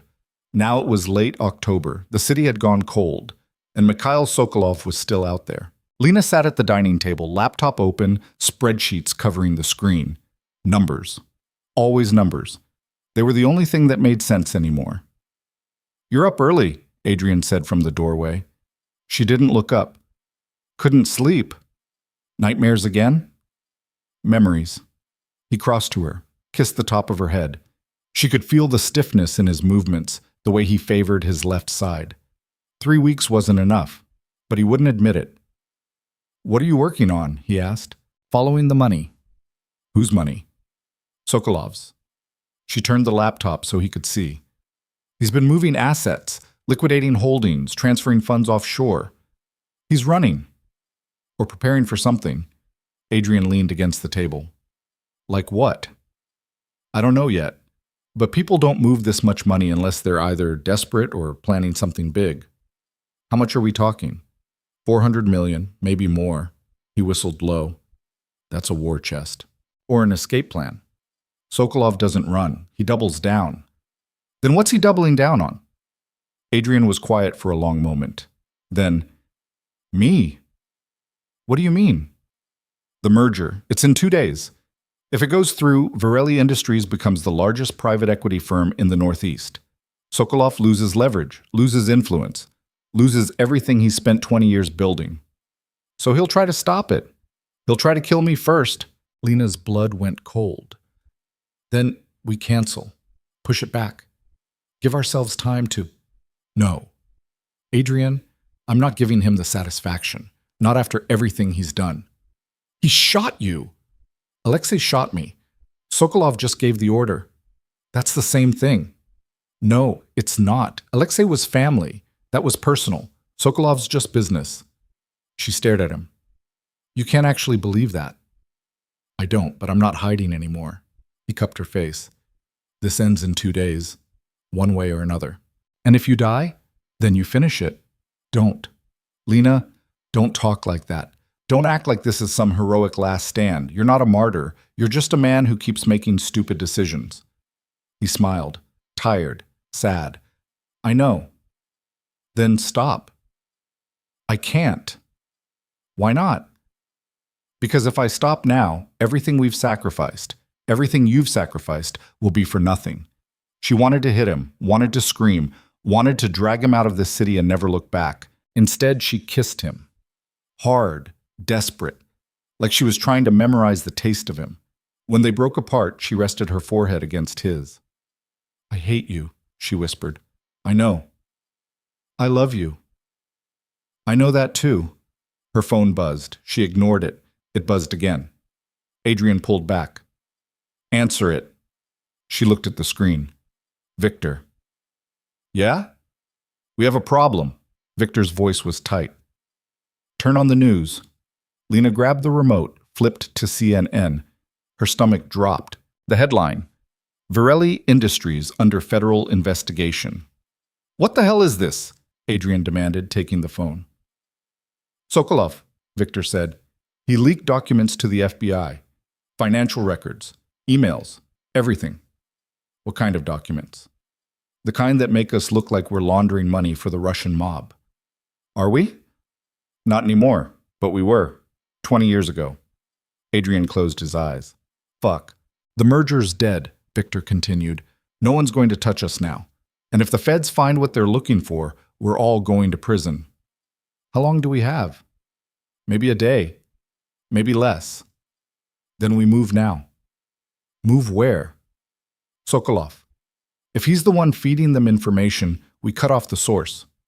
Adrian, listen to yourself. I am listening. And what I hear is the sound of everything we've built collapsing because we're sitting here waiting for someone else to save us. So what? You're going to walk into Sokolov's hotel and shoot him yourself? If I have to. Silence. Then Victor laughed. Dark. Bitter. You sound like your grandfather. Good. Maybe that's what we need right now. Or maybe it's what gets you killed. I'm already dead if I don't do something. Lena grabbed the phone. Victor, give us an hour. Let me think. Thinking's not going to stop the FBI. Neither is getting Adrian killed. Another pause. Then, 1 hour. After that, I'm handling this my way. The line went dead. Ntek. Lena paced. Adrian sat. The news droned on, analysts dissecting the Varelli family's alleged crimes with the kind of glee reserved for public executions. There has to be another way, she said. There isn't. We could cooperate, give them what they want, and spend the rest of our lives in witness protection? No. Better than spending them dead. Is it? She stopped, looked at him. You'd really rather die than admit defeat? I'd rather die than let Sokolov win. That's not a strategy. That's suicide. Then what do you suggest? She didn't answer, because she didn't have an answer. Her phone buzzed again. Unknown number. She almost didn't answer. Almost. Hello? Miss Carter, we need to talk. The voice was smooth, European, familiar. Sokolov. Adrian's head snapped up. I'm flattered you remember me, Sokolov said. What do you want? To make you an offer. I'm not interested. You haven't heard it yet. I don't need to. Even if it saves Adrian's life? Her hand tightened on the phone. I'm listening. Smart girl, here's the deal. You convince Adrian to walk away from the merger, and I make the FBI investigation disappear. Why would I believe you? Because I don't want him dead. I just want him gone. What's the difference? Dead men become martyrs. Gone men become forgotten. I prefer the latter. And if I say no? Then the investigation continues. The merger collapses, and Adrian spends the rest of his life fighting charges that will eventually bury him. You're bluffing. Am I? Check your email. She pulled up her inbox. New message, no subject, just an attachment. She opened it. Federal indictment, 37 counts, wire fraud, money laundering, racketeering, Adrian's name on every page. This is fake, she said. It will be real in 12 hours, unless you give me what I want. Adrian won't walk away. Then convince him. How? That's your problem, not mine. You have until midnight. After that, all bets are off. The line went dead. Lena stared at the phone. Adrian stood. What did he say? She told him, every word. When she finished, Adrian's face was stone. He's lying, he said. What if he's not? It doesn't matter. How can you say that? Because giving in to extortion doesn't make it stop. It just shows him we're weak. And fighting makes you dead. Maybe, but at least I die on my feet. She grabbed his shoulders. Listen to me. I am not losing you. Not to Sokolov. Not to your pride. Not to anything. So stop acting like this is some noble sacrifice and start thinking like the genius you're supposed to be. He looked at her. Really looked. And something shifted in his eyes. You have a plan, he said. The beginning of one. Tell me. She took a breath. We give him what he wants, but not the way he expects. I'm listening. Sokolov thinks you're predictable, that you'll fight until you can't anymore, so we let him think he's won. How? You announce you're stepping down, publicly. Say the investigation is taking a toll, that you're putting family first. He'll never believe it. He will, if I'm the reason. Adrian went still. What are you talking about? We stage a fight, a public one. Make it look like I'm leaving you because I can't handle the pressure. You fall apart, pull out of the merger, disappear for a while. And then? Then we come back, when he's not expecting it, and we destroy him. Adrian stared at her. That's insane. You have a better idea? He didn't. This could work, he said slowly. But it means you'd have to sell it, convincingly, which means saying things, doing things that will hurt. I know. And if it doesn't work, then we're no worse off than we are now. He pulled her close. You're sure about this? No, but I'm sure about you. He kissed her, soft, slow, like he was memorizing her. Okay, he said. Let's burn it all down. Chat. They called a press conference for 6 p.m. The Varelli Industries headquarters lobby was packed. Reporters, cameras, analysts who smelled blood in the water. Adrian stood at a podium, Lena beside him, both dressed like they were attending a funeral, which, in a way, they were. Adrian cleared his throat. The room went silent. Thank you all for coming. I'll keep this brief. As you know, Varelli Industries is currently the subject of a federal investigation. While I maintain that these allegations are baseless, I recognize that my presence has become a distraction. Effective immediately, I'm stepping down as CEO. The room erupted. Questions fired like bullets. Who's taking over? Are you admitting guilt? What about the merger? Adrian held up a hand. Silence returned. Victor Varelli will assume interim leadership. As for the merger, it's postponed indefinitely. I need time to focus on what matters most, my family, my health, and he looked at Lena. The people I've hurt. Lena stepped forward. Her face was a mask. I can't do this anymore, she said. Adrian turned. Lena. No, you said I could speak, so let me speak. She looked at the cameras. I met Adrian 3 months ago. He was charming, intense, everything I thought I wanted, but I didn't know what I was getting into. The threats, the violence, the lies. I thought love was enough, but it's not. Lena, please, I'm leaving Adrian tonight, and I'm not coming back. She walked off the stage. Adrian stood there frozen as the cameras flashed and the reporters shouted and the world watched him break. Then he followed her. Man. Backstage, away from the cameras, Lena leaned against the wall, heart hammering. Adrian appeared, grabbed her, kissed her like the world was ending. You're terrifying, he whispered. Did it work? If Sokolov was watching? Yeah, it worked. Her phone buzzed. Unknown number. Well played. But this isn't over. She showed Adrian. He's rattled, he said. Good. Now what? Now we wait. Let him think he won. And when he makes his move, we end him. Adrian smiled, sharp, dangerous. Exactly. Taz. They went dark. Lena moved to a hotel under a fake name. Adrian disappeared to the family estate. Victor took over the company, making public statements about stability and integrity while privately mobilizing every resource they had. For 3 days, nothing happened. Then, on the 4th day, Lena got a message. Unknown. Number, rooftop. Rothwell Hotel. Midnight. Come alone. She stared at it. This was the move, Sokolov's play. She called Adrian. It's a trap, he said. I know. Then don't go. If I don't, he'll just try again. We end this tonight.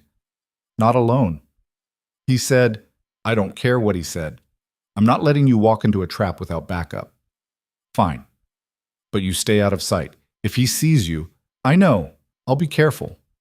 Promise? Promise. Another lie. But this time, they both knew it. Yet, the Rothwell rooftop was exactly as Lena remembered. Glass, steel, city lights bleeding into the night sky. Sokolov stood by the edge, hands in his pockets, looking like he owned the world.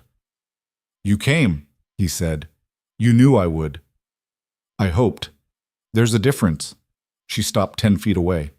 What do you want? To finish what we started. Adrian's gone. The merger's dead. You won. Did I? He turned. Because from where I'm standing, this feels more like a stalemate. Then what would winning look like? You. Dead. Adrian destroyed. The Varelli name erased from history. That's not winning. That's genocide. He smiled. Semantics. Why do you hate him so much? Because he represents everything I despise. Privilege, arrogance, the belief that you can wash blood off your hands with enough money. And you're better? I don't pretend to be. So this is about honesty? This is about legacy. My father built an empire, so did his. But while mine was torn apart by wars and politics, his thrived. Because he had the right name, the right connections, the right country. Sokolov's voice went cold. Adrian didn't earn what he has. He inherited it, and I'm going to take it from him the same way. By killing me? By making him watch. Movement behind her. Lena spun. 3 men stepped out of the shadows. Armed, silent. She backed toward the edge. You said come alone. I lied, Sokolov shrugged. People do that. Adrian will do nothing because he's not here. And even if he were, he's one man, wounded, weak. He can't save you. You're wrong. Am I? The gunshot answered for her. One of Sokolov's men dropped. Then another. The third turned, weapon raised. Victor stepped out of the stairwell, flanked by 4 men, all armed. You were saying? Victor asked. Sokolov's face went white. Did you really think we'd send her in alone? Victor continued. My son may be reckless, but he's not stupid. This changes nothing. It changes everything. More movement, this time from the opposite side. Adrian emerged, pale, limping, gun in hand. Hello, Mikhail, he said. Sokolov laughed, bitter, broken. Of course. The hero arrives. I'm not a hero. I'm just tired of your bullshit. Then shoot me. End it. Adrian raised the gun. Lena grabbed his arm. Don't. Why not? Because that's what he wants. To make you the villain. I'm already the villain. No.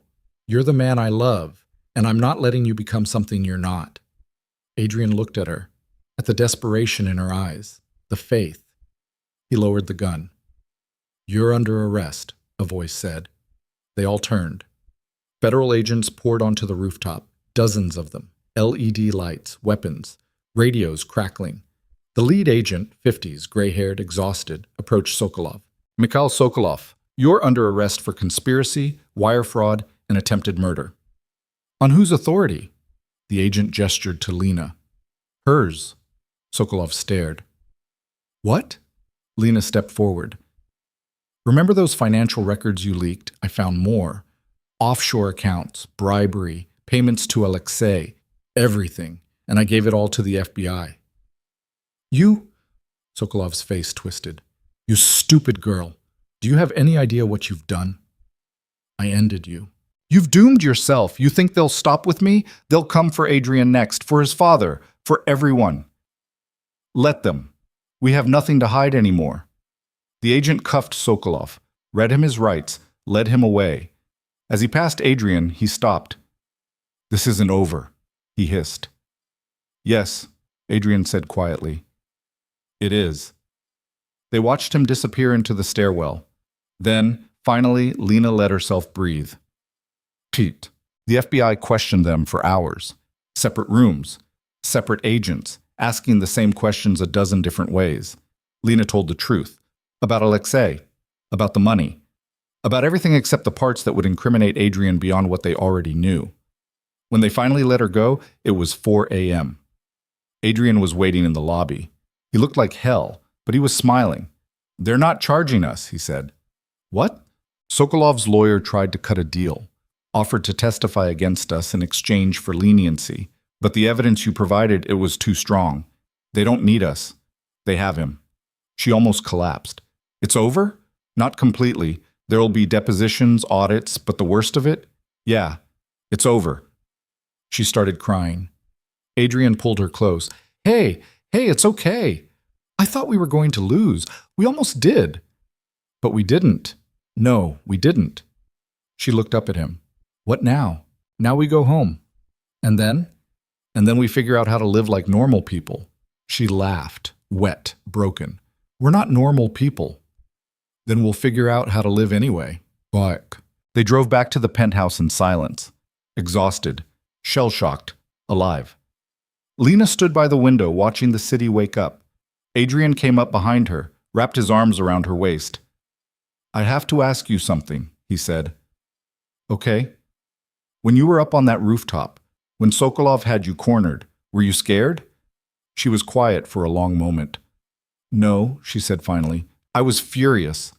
He laughed. Good. Why good? Because fury keeps you alive. Fear gets you killed. She turned in his arms. Is that what your grandfather taught you? Among other things. What else? That love is a weapon, if you're brave enough to use it. And are you? I'm learning. She kissed him, soft, slow, full of everything they'd survived.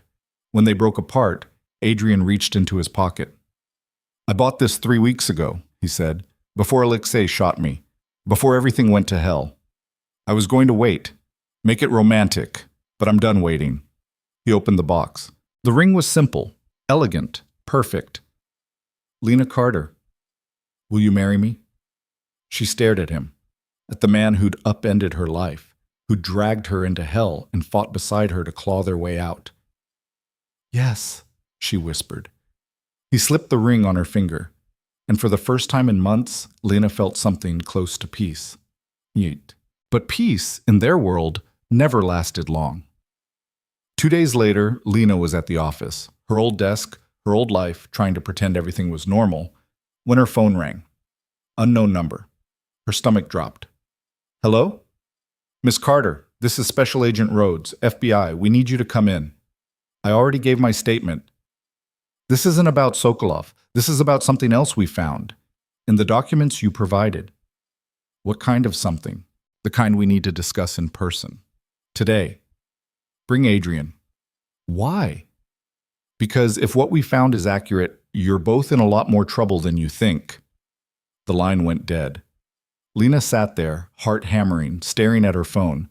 It wasn't over. It was never over. She called Adrian. We have a problem. Bag. The FBI field office was exactly as depressing as she'd imagined. Gray walls, fluorescent lights, agents who looked like they hadn't slept in weeks. Agent Rhodes met them in a conference room, mid-40s, sharp eyes, no smile. Thank you for coming, he said. We didn't have much choice, Adrian replied. True. Rhodes sat, opened a file. Let's get to it. In the documents you provided, we found evidence of a transaction, dated 6 years ago, $20 million, transferred from Varelli Industries to a shell company in the Cayman Islands. And, Adrian asked, and that shell company was used to funnel money to a terrorist organization. The room went cold. That's impossible, Adrian said. Is it? Because the signature on the authorization is yours. I didn't sign that. Then who did? Adrian's face went white. My father. Rhodes leaned back. Your father has an alibi. He was in Moscow when the transfer was made. You, on the other hand, were here, in the city, with access to the accounts. This is insane. I had nothing to do with... Then prove it. How? That's your problem, Mr. Varelli. But until you do, both of you are persons of interest in a federal terrorism investigation. Lena's world tilted. We're not terrorists, she said. I didn't say you were, but someone in your organization is. And until we figure out who, no one's going anywhere. They left the building in a daze. Outside, Adrian leaned against the car, head in his hands. This is Victor, he said. What? It has to be. He's the only one with access. The only one who could have forged my signature. Why would he do that? I don't know. Maybe it was an accident. Maybe he thought it was a legitimate deal and didn't vet it properly. Maybe... He stopped, took a breath. Maybe he's been lying to us this whole time. We need to confront him. And say what?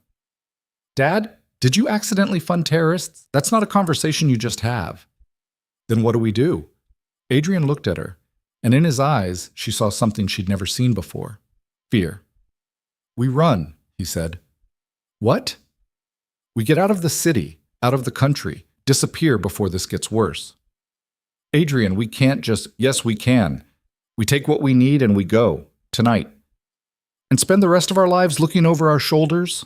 Better than spending them in prison. She stared at him. You're serious. I'm terrified. So am I. But running won't fix this. Neither will staying. Then what do you suggest? He didn't have an answer. Lena's phone buzzed. Victor, we need to talk, family estate, now. She showed Adrian. It's a trap, he said. Maybe. Or maybe it's our only chance to get answers. And if he tries to kill us, then we fight. Adrian looked at her. At the woman who'd stayed when she should have run, who'd fought when she should have surrendered, who'd chosen him over safety, over sanity, over everything. "Okay," he said. "One last time." They drove to the estate, and whatever waited for them there, truth or betrayal, salvation or destruction, they'd face it together. Because that's what they did. That's who they'd become. And nothing, not the FBI, not Victor, not the weight of their own sins, was going to change that. The estate was dark. Too dark. No lights in the windows, no cars in the driveway. Just silence and shadows, and the kind of stillness that precedes violence. Adrian killed the engine. "This feels wrong," Lena said. "Everything about this feels wrong." They got out, approached the front door. It was unlocked. Inside, the house was empty. No staff, no guards, just furniture and echoes and the faint smell of something Lena couldn't place. "Victor?" Adrian called. No answer. They moved through the house. Kitchen, empty. Living room, empty. Study. Victor sat in a leather chair, glass of whiskey in hand, staring at the fireplace. "You came," he said. "You asked," Adrian replied. Victor didn't turn. "I need to tell you something I should have told you a long time ago." "About the transfer?" "About everything." Adrian stepped closer. "I'm listening." "Your grandfather, my father, he built this family on blood. You know that. But what you don't know is how far he was willing to go. The deals he made, the people he hurt, the lines he crossed. Get to the point. The point is that $20 million wasn't an accident. It was a payment for protection, for silence, for the guarantee that certain people wouldn't come after us. You funded terrorists to protect the family? I funded survival. There's a difference. Not to the FBI. The FBI doesn't understand our world. Our world is about to put us in prison." Victor finally turned. His eyes were empty. "Then maybe it's time to burn it down." "What are you talking about?" Victor stood, walked to the fireplace, pulled out a folder, handed it to Adrian. "This is everything. Every deal, every payment, every sin this family has committed for the last 50 years. I've been keeping it as insurance. But now," he smiled, sad, tired. "Now I think it's time to let it all go." Adrian opened the folder. His face went pale. "This would destroy us," he said. "Yes. Everyone. You, me, the company. Everything. Yes." "Why are you showing me this?" "Because you need to make a choice. Protect the family or protect yourself." "That's not a choice. It's the only choice you've ever had." Lena stepped forward. "There's another option." Both men looked at her. "We turn it in," she said. "All of it, voluntarily. Cooperate with the FBI. Take whatever punishment comes, but we do it on our terms." "That's suicide," Victor said. "No, that's honesty, and it's the only way out of this." "You'd destroy everything we've built? To save who we are?" "Yes." Victor looked at Adrian. "And you? What do you choose?" Adrian stared at the folder, at the weight of 50 years of sin pressed into paper. Then he looked at Lena, at the woman who'd taught him that survival wasn't enough, that love required sacrifice, that being good wasn't about being perfect, it was about choosing to be better. He closed the folder. "We turn it in," he said. Victor's face crumpled. "You're making a mistake." "Maybe, but it's mine to make." "They'll crucify you." "Let them." "And her?" Victor gestured to Lena. "What about her?" "She stays with me, no matter what." Victor looked at Lena. "You understand what this means? Prison. Scandal. The end of everything." "I understand," she said. "And you're still choosing him?" "Every time." For a long moment, Victor just stared. Then he laughed. Broken. Bitter. Proud. "You're both insane," he said. "Probably," Adrian agreed. "But you're also free. In a way I never was." He raised his glass. "To freedom. And the fools who choose it." They didn't drink. They just stood there. 3 people bound by blood and choice and the knowledge that tomorrow everything would change. And somewhere in the silence, Lena made a promise. Whatever came next, prison, exile, oblivion, she'd face it. with Adrian. Always. They called Agent Rhodes at dawn. "We have something for you," Adrian said. I'm listening." "Everything, every crime, every payment, every person involved. Full cooperation, full transparency, in exchange for leniency for the people who weren't involved." Like who? Like Lena. She had nothing to do with this. "And you?" "I'll take whatever punishment you think is fair." Silence. Then, "I'll need to see the evidence first." "You'll have it in an hour." They delivered the folder personally. Agent Rhodes flipped through it, page by page. His expression never changed. When he finished, he looked up. "This is enough to take down half the power structure in this city," he said. "I know," Adrian replied. "And you're just handing it over?" "Yes." "Why?" "Because I'm tired of running from who we are." Rhodes studied him, long, hard. "You know this won't save you," he said. "I know." "You'll still face charges. Probably do time." "I know." "And you're okay with that?" Adrian looked at Lena, at the woman who'd stayed, who'd fought, who'd loved him even when he didn't deserve it. "Yeah," he said. "I am." Rhodes nodded slowly. "Okay, we'll be in touch." Oh, wait. They walked out of the FBI building hand in hand.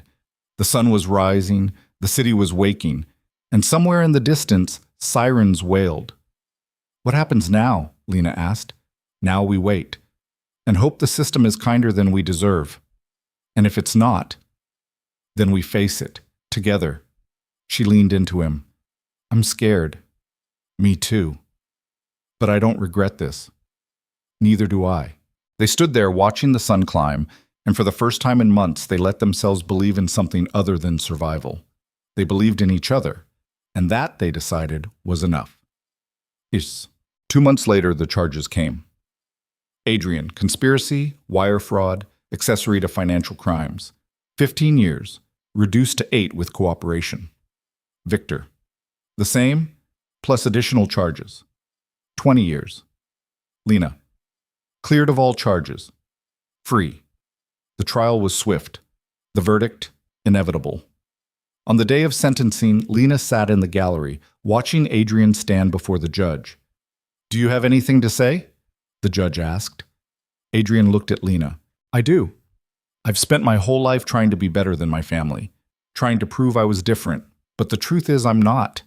I made the same mistakes, chose the same lies, hurt the same people. And for that I'm sorry." He paused. "But I also found something my family never had. Love. Real love. The kind that doesn't ask you to be perfect, just honest. And because of that, because of her, I'm standing here today, choosing truth over comfort, justice over escape. And I'd do it again. Every time." The judge nodded. 8 years, minimum security, eligible for parole in 5. The gavel fell. Lena watched them take him away. And she didn't cry. Because this wasn't the end. It was just the beginning. What? She visited him every week, brought books, letters, photos of the life they were building in the spaces between, and slowly, painfully, they learned how to love each other in stolen hours and monitored phone calls, and the faith that someday they'd have more. 5 years later, Adrian walked out of prison. Lena was waiting. He looked thinner, older, tired in a way that had nothing to do with sleep, but when he saw her, he smiled, and she knew, no matter how long it took, no matter what they'd lost, they'd made it. Together. What? The wedding was small. Just Victor, paroled after 4 years, an arena and a handful of people who'd stood by them when it mattered. They married on the same rooftop where it had all started, where Adrian had kissed her for the first time, where they'd made promises neither of them knew if they could keep. Now they knew. As the city stretched out below them, glittering and indifferent, Adrian took Lena's hands. "I, Adrian Varelli, take you, Lena Carter, to be my wife, to love in freedom and captivity, in wealth and poverty, in truth and consequence, for as long as we both shall live." Lena smiled through tears. "I, Lena Carter, take you, Adrian Varelli, to be my husband, to stand beside you when the world falls apart, to fight for you when you can't fight for yourself, To love you not in spite of who you are, but because of it, for as long as we both shall live." They kissed. And somewhere in the noise of the city, a single truth emerged. Love wasn't about being perfect. It was about choosing each other again and again, no matter the cost. And they had, and they would, forever, forever. The word hung in the air between them like a promise they'd already broken 1,000 times and somehow kept anyway. Lena stood on the rooftop in a simple white dress, nothing like the gowns she'd seen in magazines, nothing that screamed wealth or status, just silk that caught the wind and a woman who'd learned the difference between surviving and living. Adrian beside her in a dark suit, no tie, top button undone because formality had lost its meaning somewhere between prison bars and visiting hours that never felt long enough. Victor raised a glass. His hands shook, not from age, though the years had carved deeper lines into his face, but from something else. Parole came with conditions. Sobriety wasn't one of them, but he'd chosen it anyway. Said he wanted to remember everything now, even the parts that hurt. "To my son," Victor said, voice rough as gravel, "who taught an old man that redemption isn't about erasing the past. It's about refusing to repeat it." Irina stood beside him, elegant even in grief for the life they'd lost. The empire reduced to ashes and a few legitimate holdings that barely kept the lights on. She didn't smile. Hadn't smiled much since Victor's sentencing, but she was here, and that, Lena had learned, was its own kind of love. They drank.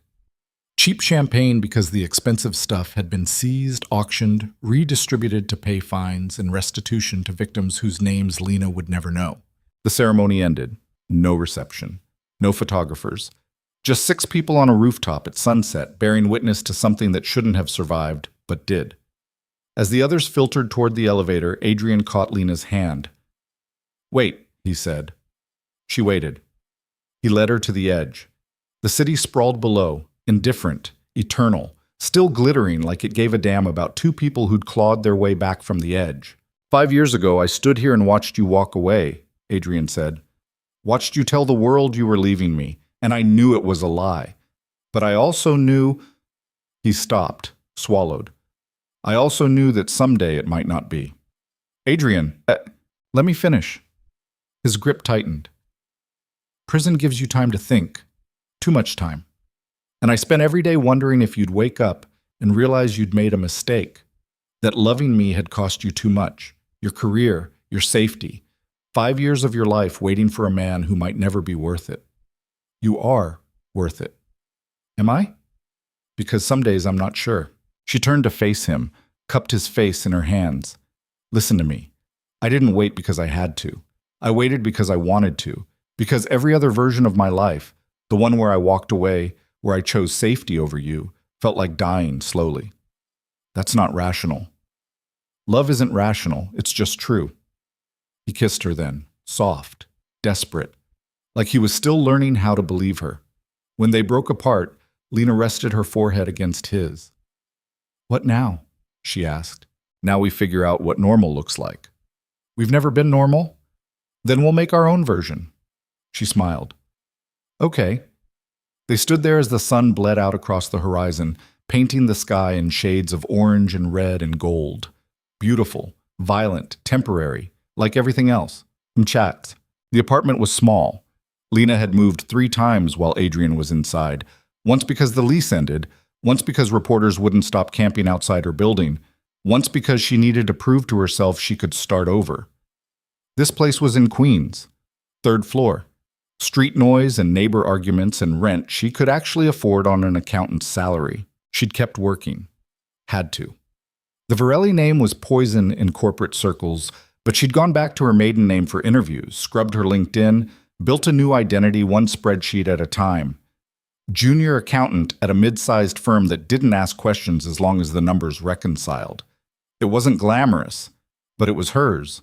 Adrian walked through the door and stopped, stared at the cramped living room, the kitchen table that doubled as a workspace, the second-hand couch she'd found on Craigslist. "This is it?" he asked. "This is it. It's, He searched for words. "Small. You've been in an 8x10 cell for 5 years. This should feel like a palace. It feels like someone else's life." It's our life. Get used to it. He set down his bag. Everything he owned fit in a single duffel and crossed to the window. Looked out at a view that was mostly brick wall and fire escape. I don't know how to do this, he said quietly. Do what? Be normal. Wake up without someone telling me when. Make choices that don't get vetted by a parole officer. Exist in a world where I'm not... He stopped. Not what? Not Adrian Varelli, CEO, heir, whatever the hell I used to be.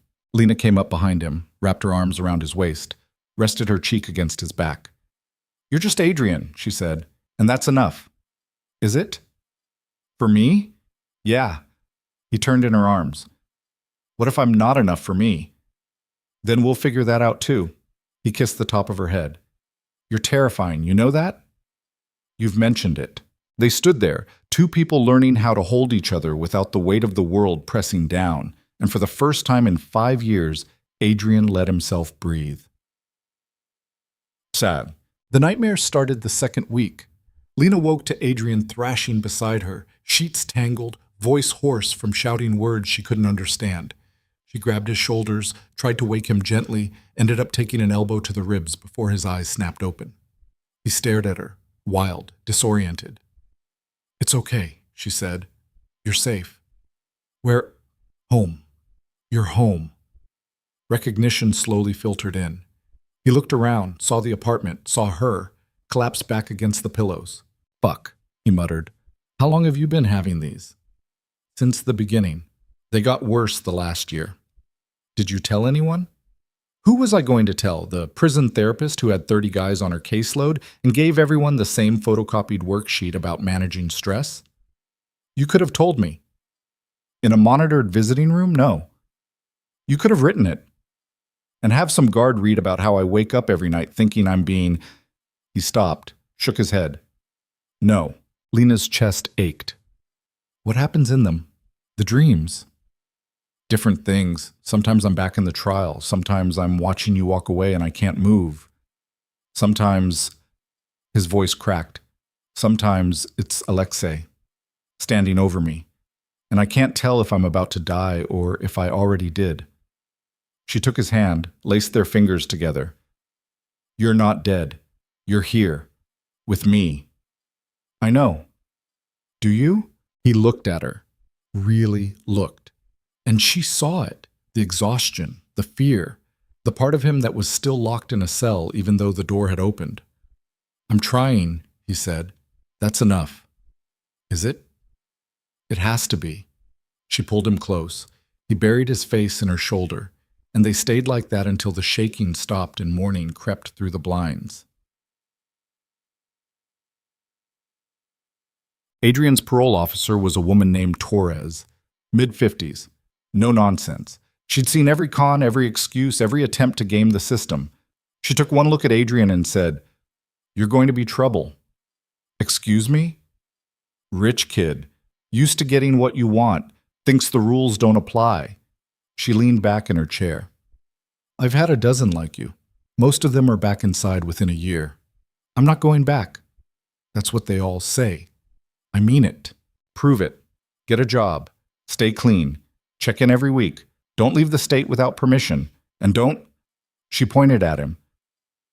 Don't think your family connections will save you if you screw up. I don't care who you used to be. In here, you're just another ex-con trying not to violate.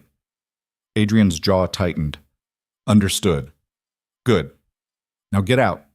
I've got 6 more appointments before lunch. Outside, Lena was waiting. She looked up from her phone. How'd it go? She hates me. She doesn't hate you. She just doesn't trust you yet. What's the difference? Hate is personal. Distrust is earned. Give her time. I don't have time. I need a job. Now. Then let's find one. They spent the next 3 weeks pounding pavement. Adrian applied to 50 places, everything from warehouse work to data entry to night shifts at grocery stores. His resume was a minefield. Too much experience for entry level. Too recognizable for anywhere that Googled his name. Too much baggage for anyone willing to take a risk. The rejections piled up. By week 4, Adrian stopped sleeping. Started pacing the apartment at 3 a.m., staring at his phone like willpower could make it ring. "This is impossible," he said one night. Lena looked up from her laptop. "It's not impossible. It's just hard." Same thing. No, it's not. Impossible means there's no solution. Hard means the solution just sucks. What's the solution? You stop applying for jobs you're overqualified for and start looking for something you actually want to do. I don't know what I want to do. Then figure it out. How? By trying things, failing, trying again, like everyone else. He stared at her. When did you get so wise? Around the time I decided to date my CEO and ended up on the FBI's radar. Suffering builds character. Or destroys it. Only if you let it. But the job came from an unexpected place. Victor called. Said he had a contact, guy who ran a construction company, owed the Varelli family a favor from back when favors still meant something. He was willing to give Adrian a shot. Manual labor, minimum wage. No promises. "I'll take it," Adrian said. You sure? It's not... I'm sure. He started the next Monday. The crew was skeptical. Rich boy playing poor, soft hands, probably wouldn't last a week. But Adrian showed up early, stayed late, didn't complain when they gave him the worst jobs, hauling debris, digging trenches, cleaning up after everyone else. By week 2, they stopped testing him. By week 4, they started treating him like one of them. He came home every night covered in dust and sweat and bruises he didn't remember getting. Lena would run him a bath, sit on the edge of the tub, and listen while he talked about beam placements and foundation pours, and the way his shoulders screamed after 10 hours of swinging a hammer. "You don't have to keep doing this," she said one night. "I know. You could look for something else, use your degree, your experience." "And go where? No one's hiring ex-cons for executive positions. Then start something, build something new." He looked at her. "With what capital?" "With what you know. Consulting, advisory work, help small businesses clean up their books." "Why would anyone trust me?" "Because you paid for your mistakes. And that's more than most people can say." He was quiet for a long time. Then, "You really think I could do that?" "I think you could do anything if you stopped waiting for permission." That. It took 6 months to set up. Adrian Varelli Consulting, one-man operation, no office, just a laptop and a phone, and a willingness to work with clients no one else wanted. Small businesses with messy records, nonprofits drowning in compliance issues, startups that couldn't afford big firms. The first client was a bakery in Brooklyn. The owner was drowning in tax debt, didn't understand payroll, kept mixing personal and business expenses until the whole thing was a disaster. Adrian spent 2 weeks untangling it, charged a quarter of what he used to make per hour. The owner cried when he handed over the cleaned-up books. "You saved my life," the man said. Adrian shook his hand. "Just doing my job." But it felt like more than that. It felt like proof he could still build something, even if it was small, even if no one was watching. Word spread, slowly, carefully. He got a second client, then a third, then a dozen. Not enough to get rich, but enough to pay rent. Enough to prove Torres wrong when she'd predicted he'd fail. At his 6-month check-in, Torres looked at his employment records and raised an eyebrow. "You're actually making this work," she said. "Told you I would." "Yeah, well, most people lie." She stamped his paperwork. "Keep it up. You might actually make it." "That a compliment?" "That's a fact. Don't let it go to your head." 2 years in, Lena got promoted. Senior accountant, corner office, salary that finally felt like security. She came home with a bottle of wine and a grin that could have lit the city. Adrian kissed her, hard, lifted her off the ground. "I'm so proud of you," he said. "I'm proud of us. We didn't do anything. We survived. That's everything." They celebrated that night, ordered takeout, sat on the fire escape because the apartment was too small for the kind of joy they were feeling, watched the city move below them, endless, indifferent, beautiful in its chaos. "Do you miss it?" Lena asked. "Miss what?" "The money, the power, the life you used to have." Adrian was quiet for a long time. "Sometimes," he admitted, "I miss the certainty, knowing I could fix problems by throwing resources at them. But mostly," he looked at her, "mostly I don't, because that life cost me everything that mattered, and this one gave it back. Even though it's harder, especially because it's harder." She leaned into him. I love you. I love you too. Think we'll make it? I think we already have. Buontant. Year 3 brought complications. Victor's health declined. The stress of prison, the guilt, the weight of everything he'd done, it caught up. Heart attack. Massive. He survived, but barely. Irina called Lena because Adrian's phone went straight to voicemail. He's at the hospital, Irina said. Her voice was steady, but Lena could hear the cracks. You should come. They drove in silence. Adrian's hands white-knuckled on the wheel. He's going to be okay, Lena said. You don't know that. No, but I'm choosing to believe it anyway. Victor was in ICU. Tubes everywhere, monitors beeping. He looked small in a way Lena had never seen. The man who'd commanded rooms, who'd built and destroyed empires, reduced to fragile flesh and failing systems. Adrian stood in the doorway, frozen. Go, Lena whispered. Talk to him. What if nothing? Just go. He went, sat beside the bed, took his father's hand. Victor's eyes opened, focused slowly. Adrian, he croaked. I'm here. Good. Need to... He coughed. The machine screamed.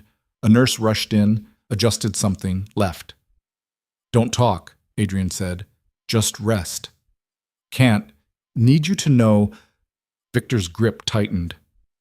I'm sorry for everything, for the choices I made, the people I hurt, the legacy I left you. Dad, let me finish. You did something I never could. You chose to be better, and I'm... His voice broke. I'm so goddamn proud of you. Adrian's vision blurred. You don't have to... Yes, I do. Before it's too late. It's not too late. It's always too late. That's the point. Victor smiled, weak, sad. But you still have time. Don't waste it trying to be me. Be you. That's enough. I don't know if it is. Then learn. You've got her. He nodded toward Lena, watching from the doorway. She'll teach you. Adrian looked back.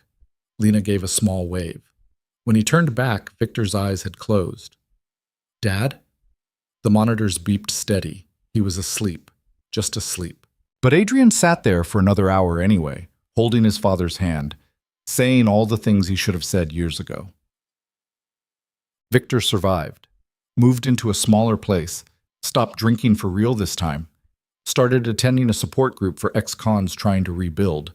He and Irina separated, not with anger, but with the quiet acknowledgement that some relationships don't survive the weight they're asked to carry. She moved to the West Coast, sent postcards, didn't ask for anything. Victor stayed, saw Adrian once a week for coffee. They didn't talk about the past, just the present, the mundane miracle of still being alive. You're doing good, Victor said one afternoon. I'm trying. That's what good looks like. Doesn't feel like enough. It never does, but it is. Year 4, Lena got pregnant. They hadn't planned it, hadn't really discussed it beyond vague someday conversations. But the test came back positive, and suddenly someday was now. She told Adrian over breakfast. Just set the test on the table between the coffee and toast. He stared at it. Is this? Yeah. Are we? I don't know. Are we? He looked up, eyes wide, terrified, hopeful. I don't know how to be a father. I don't know how to be a mother. We're going to screw this up. Probably. Definitely. Okay, definitely. He reached across the table, took her hand. Do you want this? He asked. She thought about it, really thought. About the apartment that was too small, the money that was always tight, the history that would follow them, the mistakes they'd made and would probably make again. Yeah, she said, I do. Me too. They sat there, two people who'd survived hell, staring at a plastic stick that represented a future they hadn't earned but were getting anyway. We need a bigger place, Adrian said. We need a lot of things. We'll figure it out. You keep saying that because it keeps being true. The baby came in December. A girl. 6 pounds, 7 ounces. screaming her head off like she was angry at the world for existing. They named her Natalia. Irina flew in for the birth, stood in the hospital room, staring at her granddaughter, tears streaming down her face. She looks like her, Irina whispered. I know, Adrian said. You're giving her a second chance. We're giving ourselves one, too. Victor came the next day, brought flowers and a stuffed bear and hands that shook when he held his granddaughter. She's perfect, he said. She's loud, Adrian countered. All the best ones are. Lena watched from the bed, exhausted, terrified, overwhelmed, and happier than she'd ever been. The first year was brutal. No sleep, constant crying, a baby who seemed determined to test every limit of human endurance. Lena went back to work after 3 months because they couldn't afford for her not to. Adrian juggled clients and diaper changes and middle-of-the-night feedings with the kind of desperation that came from knowing there was no backup plan. They fought, more than they ever had, about money, about exhaustion, about whose turn it was to deal with the screaming. But they also laughed, found joy in the tiny moments. Natalia's first smile, her first laugh, the way she'd grab Adrian's finger and hold on like he was the only solid thing in her world. She loves you, Lena said one night, watching Adrian rock their daughter to sleep. She's 6 months old. She doesn't know what love is. Yes, she does. Look at her. He looked. Natalia's eyes were closed, mouth slightly open, completely at peace in her father's arms. Yeah, he said quietly. Maybe she does. Year 5 brought equilibrium. Not perfection, never perfection, but something close to balance. Adrian's business grew. He hired an assistant, moved into a small office, started getting referrals from clients who'd made it and wanted to help others climb the same ladder. Lena made partner at her firm. Corner office for real this time. Salary that finally allowed them to move to a 2-bedroom in a better neighborhood, with a park nearby and schools that didn't make them wince. Natalia turned 2, started talking in full sentences, developed opinions about everything. Her favorite word was no. Her favorite person was still Adrian. They celebrated their 5th anniversary on the same rooftop where they'd married. It looked different now. The building had changed ownership, been renovated. The view was the same, but everything else had been polished, updated, made new. Feels like a lifetime ago, Lena said. It was. You ever regret it, choosing this? Adrian looked at her. At the woman who'd stayed when anyone with sense would have run, who'd built a life with him out of scraps and stubbornness and love that refused to quit. Not once, he said. Not even when it was hard? Especially when it was hard, because that's when it mattered most. She kissed him, soft, sure, full of years and scars and promises they'd actually kept. I love you, she said. I love you too. Think we'll make it to 10? I think we'll make it to 100. You're an optimist now? I'm a realist. And the reality is, I'm not letting you go. Ever. Good. Because I'm not going anywhere. Pendik. 10 years after the night Lena's thumb slipped and changed everything, they sat in their living room. Natalia was asleep. The apartment was quiet. Adrian had gray at his temples now. Lena had lines around her eyes from smiling too much and worrying even more. They'd survived. Not just the FBI, the prison, the poverty, but the marriage, the parenting, the slow, grinding work of building something real out of ruins. I've been thinking, Adrian said. About? Everything.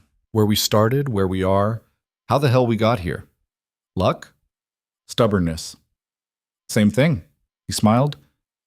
Maybe. What brought this on? I don't know. Just sometimes I look at you, at Natalia, at this life we've built, and I can't believe it's real. It's real. Is it? Because some days it still feels like I'm going to wake up in a cell and realize this was all a dream. She took his hand. You're not in a cell. You're here, with me. And you're staying here. Promise? Promise. They sat in comfortable silence, the kind earned through years of learning each other's rhythms, fears, hopes. Do you remember what you said to me? Lena asked. That first night, when you showed up at my door. Which part? That you wanted to know why I was afraid of you. And? I wasn't afraid of you. I was afraid of what you made me feel. Like everything I'd built, the safe, predictable life, could disappear in a second. Did it? Yeah, but I got something better. What? You. Us. This. Adrian pulled her close. Was it worth it? She thought about everything they'd lost, everything they'd gained, the price they'd paid, and the peace they'd found. Every second, she said. 15 years. Natalia was 13, smart, fierce, terrifyingly like her mother. Adrian's consulting firm had grown.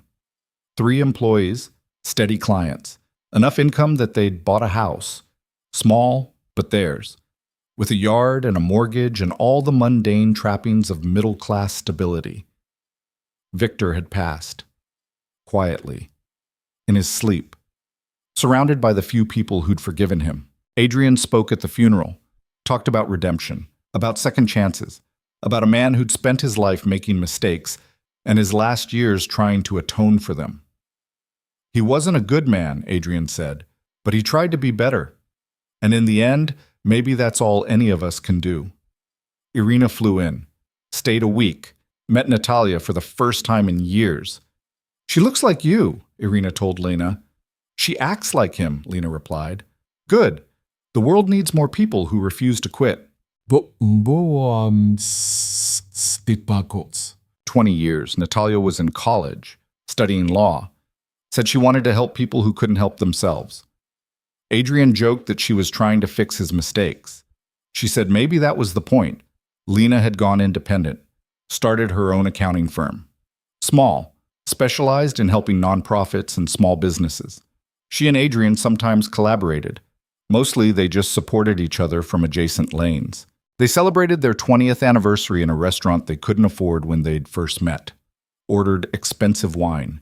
Laughed about the years when expensive meant anything over $10. You're gray, Lena said, running her fingers through his hair. So are you. I earned mine.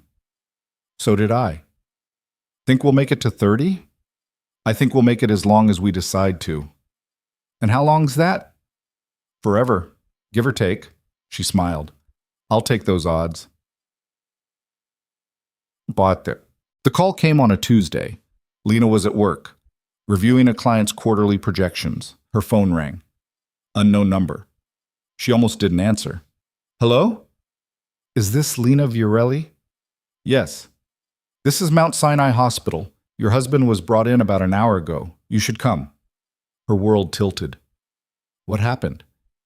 I can't give details over the phone, but you should come, now. She drove on autopilot, parked illegally, ran through the ER like the building was on fire, found Adrian in a bed, conscious, pale. What happened? She demanded. Chest pain. At the office, called 911. Jesus, Adrian. They're running tests, probably nothing. Probably? The doctor came in, young, tired, holding a clipboard like a shield.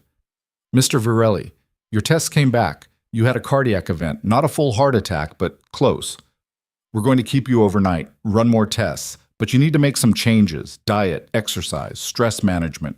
I'm fine, Adrian said. You're not fine. You're 52 and you just dodged a bullet. Next time you might not. After the doctor left, Lena sat beside the bed. You scared the hell out of me, she said. I scared myself. Good. Maybe you'll actually listen this time. I listen. You ignore. I prioritize. Wrong things. He took her hand. I know. Then do better. I'm trying. Try harder. Okay? She kissed his forehead. I'm not losing you. Not after everything. You're not going to. Promise? Promise. Can. He kept the promise. Cut back his hours. Started exercising. Stopped eating like stress was a food group. They took up hiking. Nothing crazy. Just trails near the house. Enough to remind them that their bodies still worked. That the world was bigger than their problems. Natalia graduated. Law school. Passed the bar on her first try. Took a job with a nonprofit that defended low-income tenants. I'm proud of you, Adrian said at her celebration dinner. You've mentioned it. I'm going to keep mentioning it. That's embarrassing. That's parenting, she smiled. Thanks for everything, for not being perfect, for showing me what fighting back looks like. I didn't. Yeah, you did. Both of you. She looked at Lena. You taught me that love isn't about being easy. It's about showing up every day, even when it's hard. Lena's eyes stung. We did our best. I know, that's why it worked. 25 years. They renewed their vows. Small ceremony, just Natalia and a handful of friends. Same rooftop, different city. They'd moved to the suburbs, couldn't justify the trek into Manhattan anymore. Adrian's hair was white now, Lena's too. They'd both put on weight, slowed down, accepted that their bodies had limits. But they were still here, still fighting, still choosing each other. I, Adrian Varelli, take you, Lena Carter Varelli, to be my wife, again and again, for as long as we both shall live. I, Lena Carter Varelli, take you, Adrian Varelli, to be my husband, for the 25 years we've had, and all the ones we have left. They kissed, and somewhere in the noise of the world they found silence, peace, home. 30 years. Adrian was 62, Lena was 60. They'd both retired, sold the house, moved to a small town upstate where nobody knew their names or cared about the empire that had burned 3 decades ago. Natalia visited monthly, brought her partner, a woman she'd met at a protest, fell for overshared takeout and late-night strategy sessions. They were planning to marry, asked Adrian to officiate. He cried when they asked, said yes through tears. Lena sat on their porch, watching the sun set over fields that stretched forever, and thought about the girl she'd been. The one who'd made a mistake at 11:47 p.m. on a Tuesday and watched her life explode. That girl wouldn't recognize this woman, this life, but she'd be proud. What are you thinking about? Adrian asked, settling into the chair beside her. Everything, nothing. That's specific, huh? I'm thinking about how far we've come. Long way. And how much it cost. Everything worth having costs something. Was it worth it? He looked at her, at the lines on her face, the gray in her hair, the strength in her eyes that 30 years hadn't dimmed. Every second, he said. They sat in silence. Two people who'd survived hell, built heaven, and refused to let go. I love you, Lena said. I love you too. Think we'll make it to 40? I think we'll make it as long as we need to. How long's that? Forever, give or take. She smiled. I'll take those odds. 40 years. Adrian was 72, Lena was 70. Their bodies had betrayed them in small ways, arthritis, hearing aids, pills that multiplied with each doctor's visit. But they were still here. Natalia had given them grandchildren. 2. Both fierce, both brilliant, both carrying pieces of the legacy they'd tried to bury and the love they'd fought to keep. On their 40th anniversary, they went back to the rooftop. It had changed again. New building, new owners, but the view, the city, was eternal. Do you remember? Adrian asked. Everything. The emoji? The knock on my door. The fear in your eyes. The certainty in yours. I wasn't certain. I was terrified. You hid it well. So did you. They stood at the edge, older, slower, scarred, but still standing. If you could go back, Lena said, would you do it differently? Adrian was quiet for a long time. No, he said finally, because different might have been easier, but it wouldn't have been us. Even the bad parts? Especially the bad parts. They taught us how to survive the good ones. She leaned into him. He wrapped an arm around her, and they watched the sun set over a city that had witnessed everything. Their beginning, their middle, and now something that felt like an ending but wasn't, because their story didn't end. It just continued. In Natalia, in her children, in every choice to love instead of leave, to fight instead of flee, to build instead of burn. Thank you, Lena whispered. For what? For knocking on my door. Thank you for opening it. Best mistake I ever made. Mine too. They stood there until the stars came out. Two people who'd refused to quit, who'd turned a mistake into a marriage, a crisis into a life. And in the end, isn't that what love is? Not the absence of pain, but the refusal to let pain win. 50 years. Adrian was 82. Lena was 80. They sat in their living room in the assisted living facility. Nice place. Clean. Staff that actually cared. Adrian's memory was slipping. Some days he knew where he was. Some days he thought he was still running Varelli Industries, still fighting battles that had ended decades ago. But he always knew her. "Lena," he'd say, reaching for her hand, "I'm here. Don't leave." Never. On their 50th anniversary, Natalia brought cake. The grandchildren sang off-key. The great-grandchildren, 3 now, ran around like chaos personified. And in the middle of it all, Adrian looked at Lena. "We made it," he said. "We made it." Was it worth it? She thought about 50 years. The good, the bad, the unbearable, the beautiful. "Every second," she said. He smiled, that same smile from 49 years ago, a little crooked, a lot tired, completely hers. "I love you," he said. "I love you too. Forever?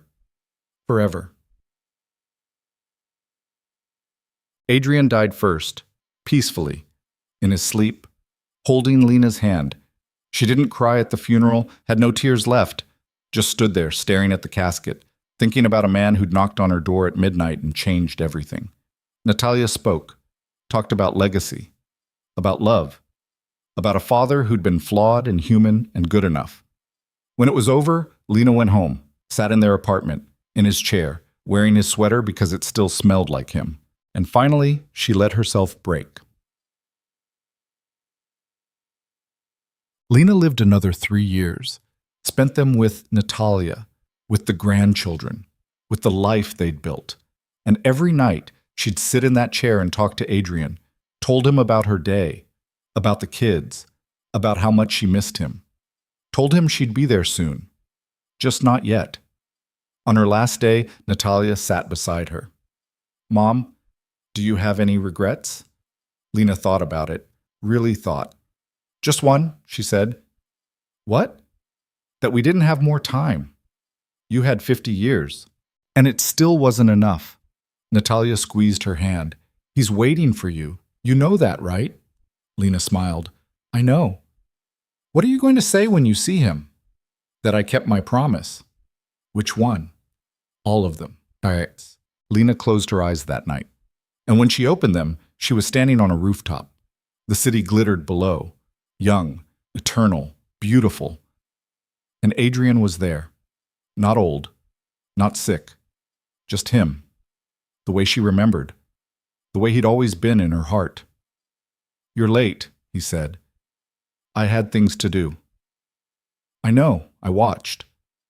And I'm proud of you. Of us. Of everything we built." She crossed to him, took his hands. "Was it worth it?" she asked one last time. He pulled her close, kissed her forehead. Every single second. And somewhere in the space between heartbeats, between breaths, between one life and whatever came next, they found each other. Again, and again, and again. Forever.